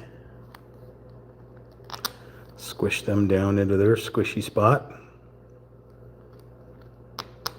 Okay, now it's telling me that it requires 2 side pieces, which are E20s, which are these guys.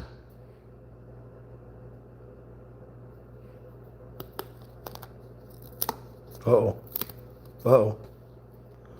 Just broke that. That's not good. All right, so these look like little little fishies. They face forward, according to this diagram.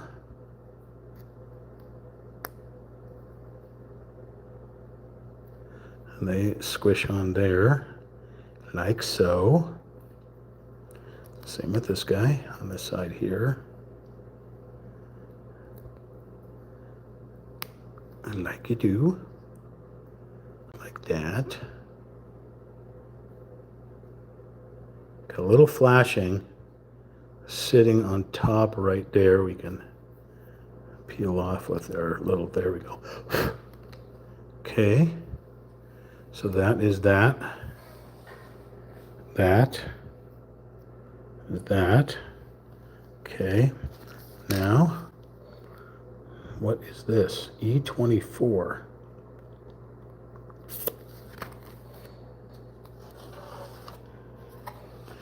E24, were you E24? You were E24. This fell off when I was trying to chimp handle the thing over there. So now this requires me to place the shelf on this back wall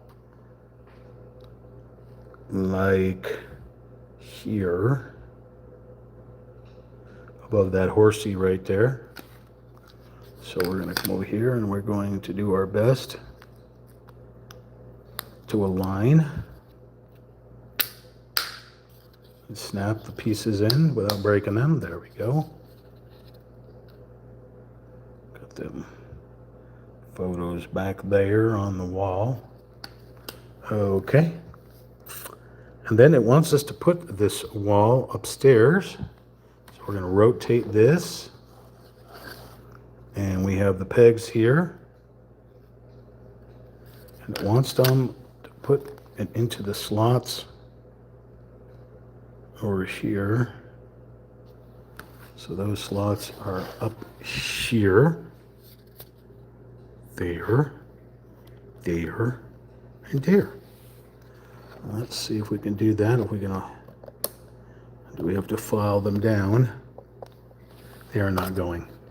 We have to file them down. Yep. Time to do some filing.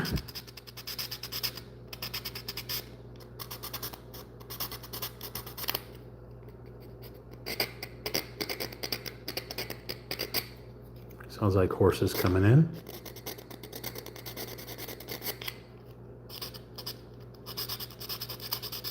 I am King Arthur, King of the Britons. What's the coconuts, right? The coconuts, no? Okay, try that again. Okay. Okay. I think that's connected. Let's see. The middle one is not quite. That is the best we are going to do. And there you have it. There you have it. All right, that's where we connected now. What on earth are all those things? Look at this. During assembly, pay attention to the direction of the parts marked in red. From the wooden board with the serial number auxiliary parts. E13, what on earth are all of these things? I don't know what they are, Sam. We got to put them all on G10 apparently. Let's find a G10 here. That is a G. This is a G10 here. I don't believe the door comes with. The window does. Does the door stay on? The door does not. So let's take this piece. The door comes out. Put the door over there. And then where all these open holes are here, we put whatever in God's name are all these things. How many? 19 of them. Sammy, 19 of them. Auxiliary part. I don't see an auxiliary part. If you were an auxiliary part, where would you be? Let's look. There's an auxiliary part right here.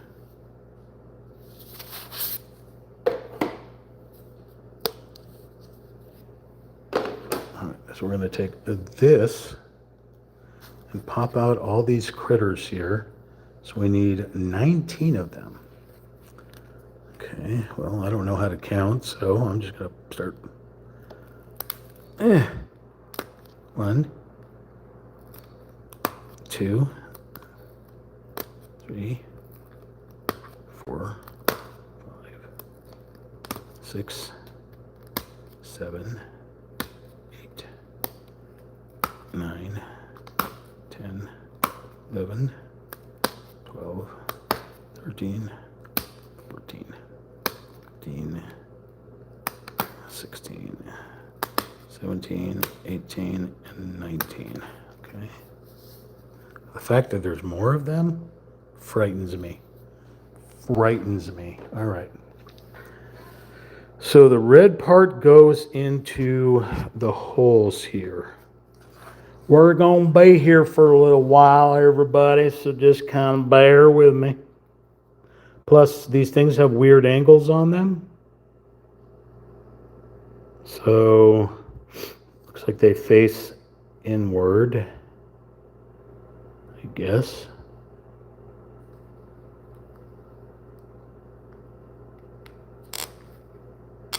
Like so.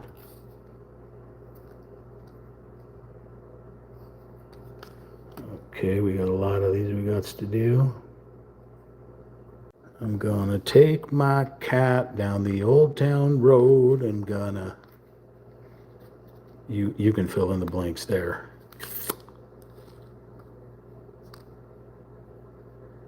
Got my kitty on my back and blah, blah, blah, blah. I'm not gonna sing it, gonna get a copyright strike.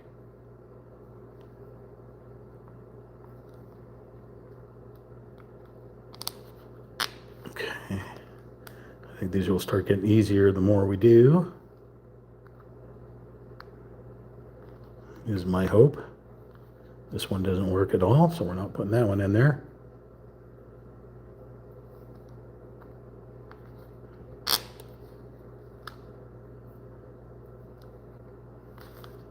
Sorry that you can't watch. Align the camera.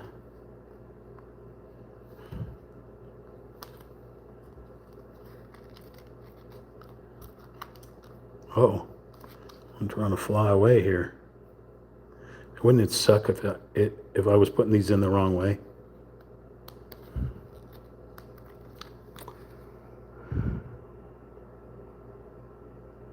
They look completely different on the doohickey here, so I have no idea if I'm even putting these in correctly.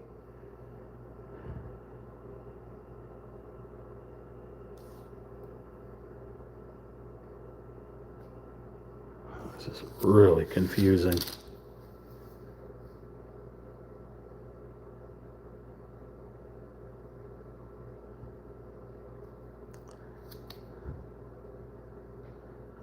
It looks like I'm putting them in wrong. They only fit one way.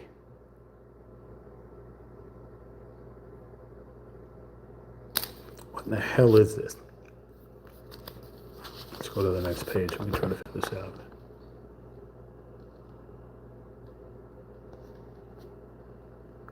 You want me to actually build a log house? We're actually building a log house? According to this, I'm putting these in wrong. Son of a mother father. The thing is, of course, gotta use my teeth. Can't get them out.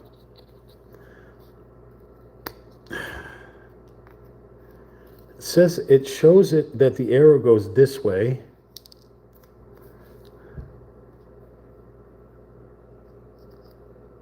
But they're not cut. Oh, they are cut for that. Okay. I have no idea. This is the strangest thing I've ever built. I have never built. Let's pop these out.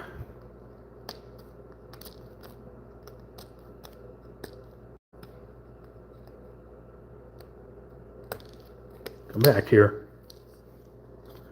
All right. So the way it looks is if you look at these little pieces, they have a point on one side that's longer than that back end there. It looks like, like the top of a 10-gallon hat in extreme miniature form, right? If you look at that. And then if you look at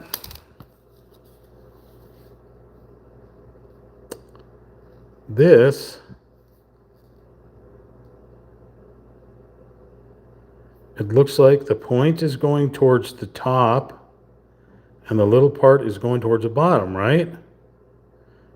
If you're watching this live stream right now, I need you to communicate with me because at the moment you are my adult.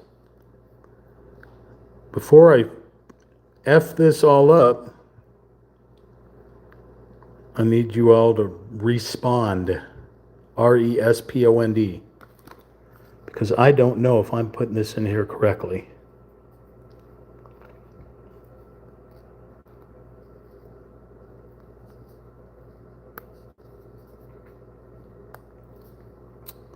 I may have to have you do some research to try to figure it out.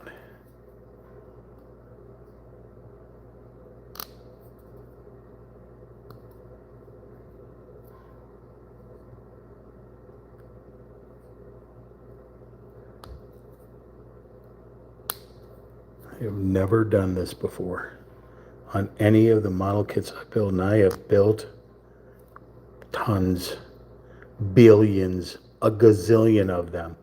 Not only like 12 or 13, but it feels like a million years.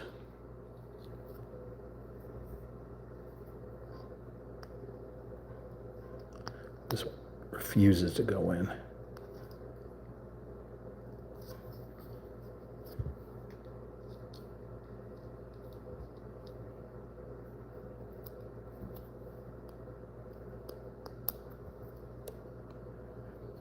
Okay. Well, thanks for your help. Appreciate it. Always a pleasure scaring people away when I ask questions. I guess we'll figure it out as we go.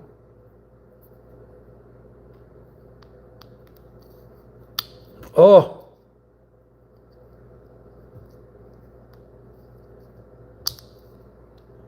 No one wanted to break immediately.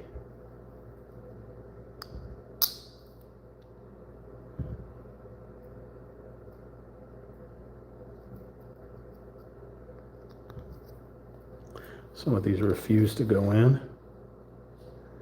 All right. Okay, I think we leave these 4 open for something else.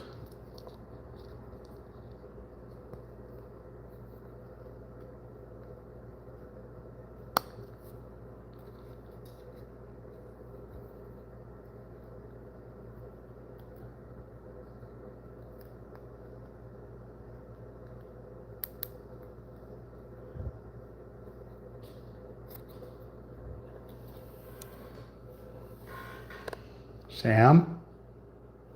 Please tell me that's you and not the ghost.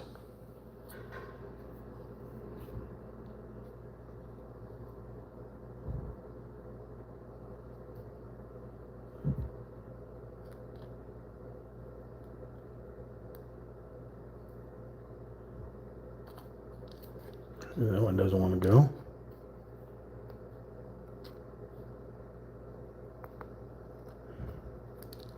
None of these want to go into that one spot. Let's skip it.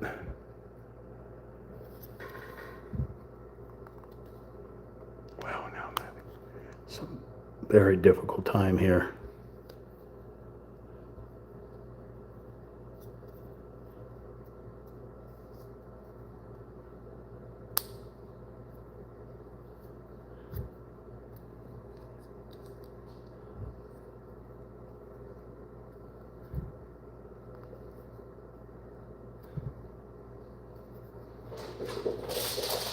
Holy monkey.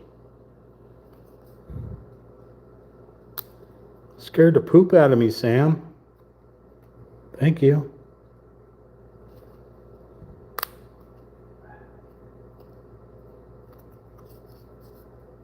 I don't know why this one refuses to go into the slot. There we go. Okay, so now I have one extra. Why do I have one extra?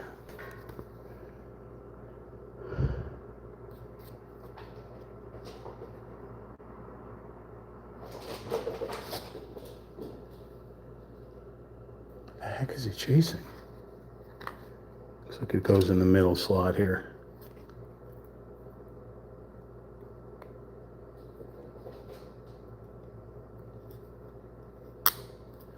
I gotta see what this guy's chasing.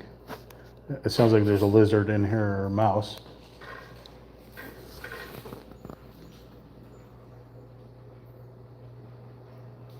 What do you got there, bud?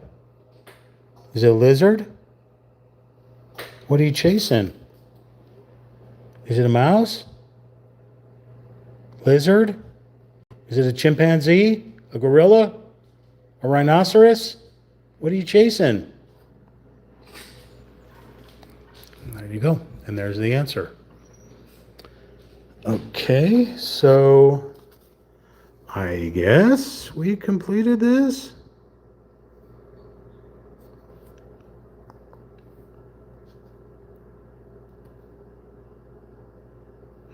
I tried to. I don't know. If it's wrong, sue me.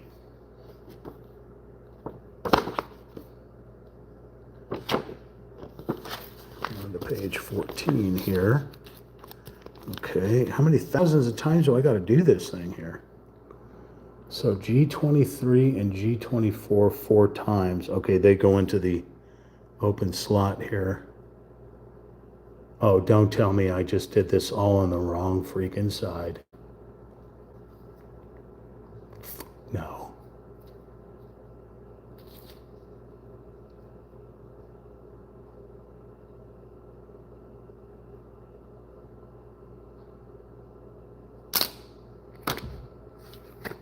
Did I seriously put all of these on the wrong freaking side? So you're telling me that, well, this is normally the interior.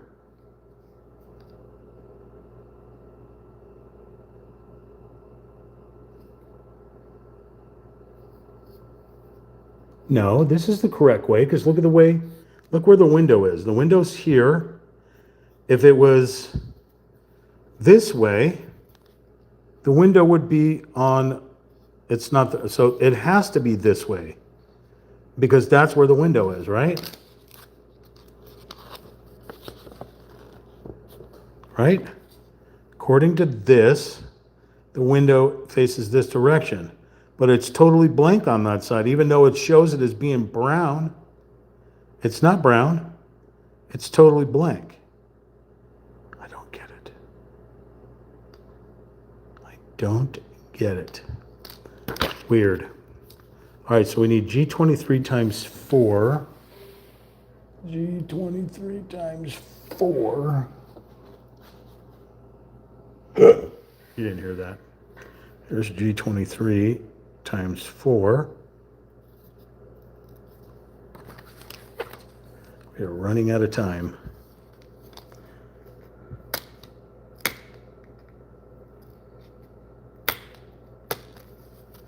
Okay.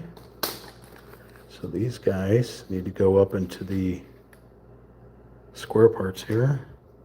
How? They have to go up and down. Okay. So they have to go vertically inside. But what side faces outwards? The flat part faces outward. Okay.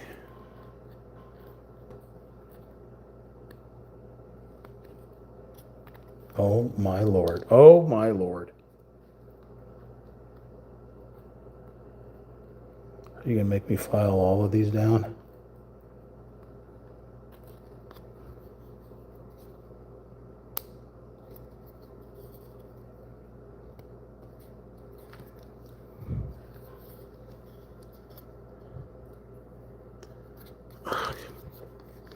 hands are not working anymore.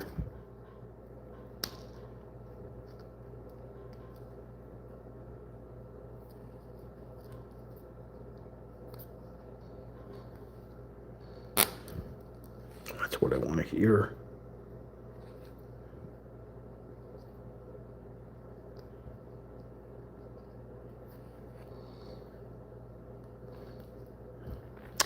Nope, they just won't go. These last two just don't want anything to do with this.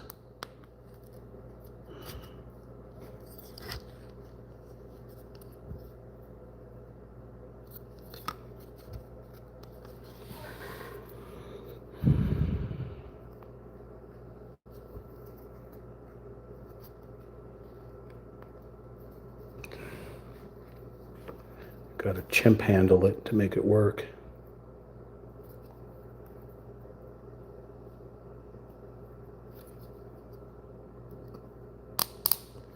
Oh my God, okay.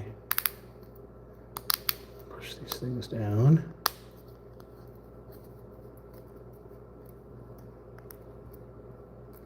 Some of these are super wonky.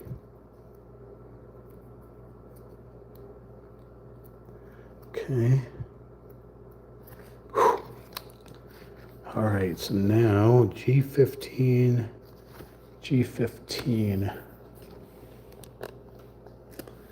here's a G15.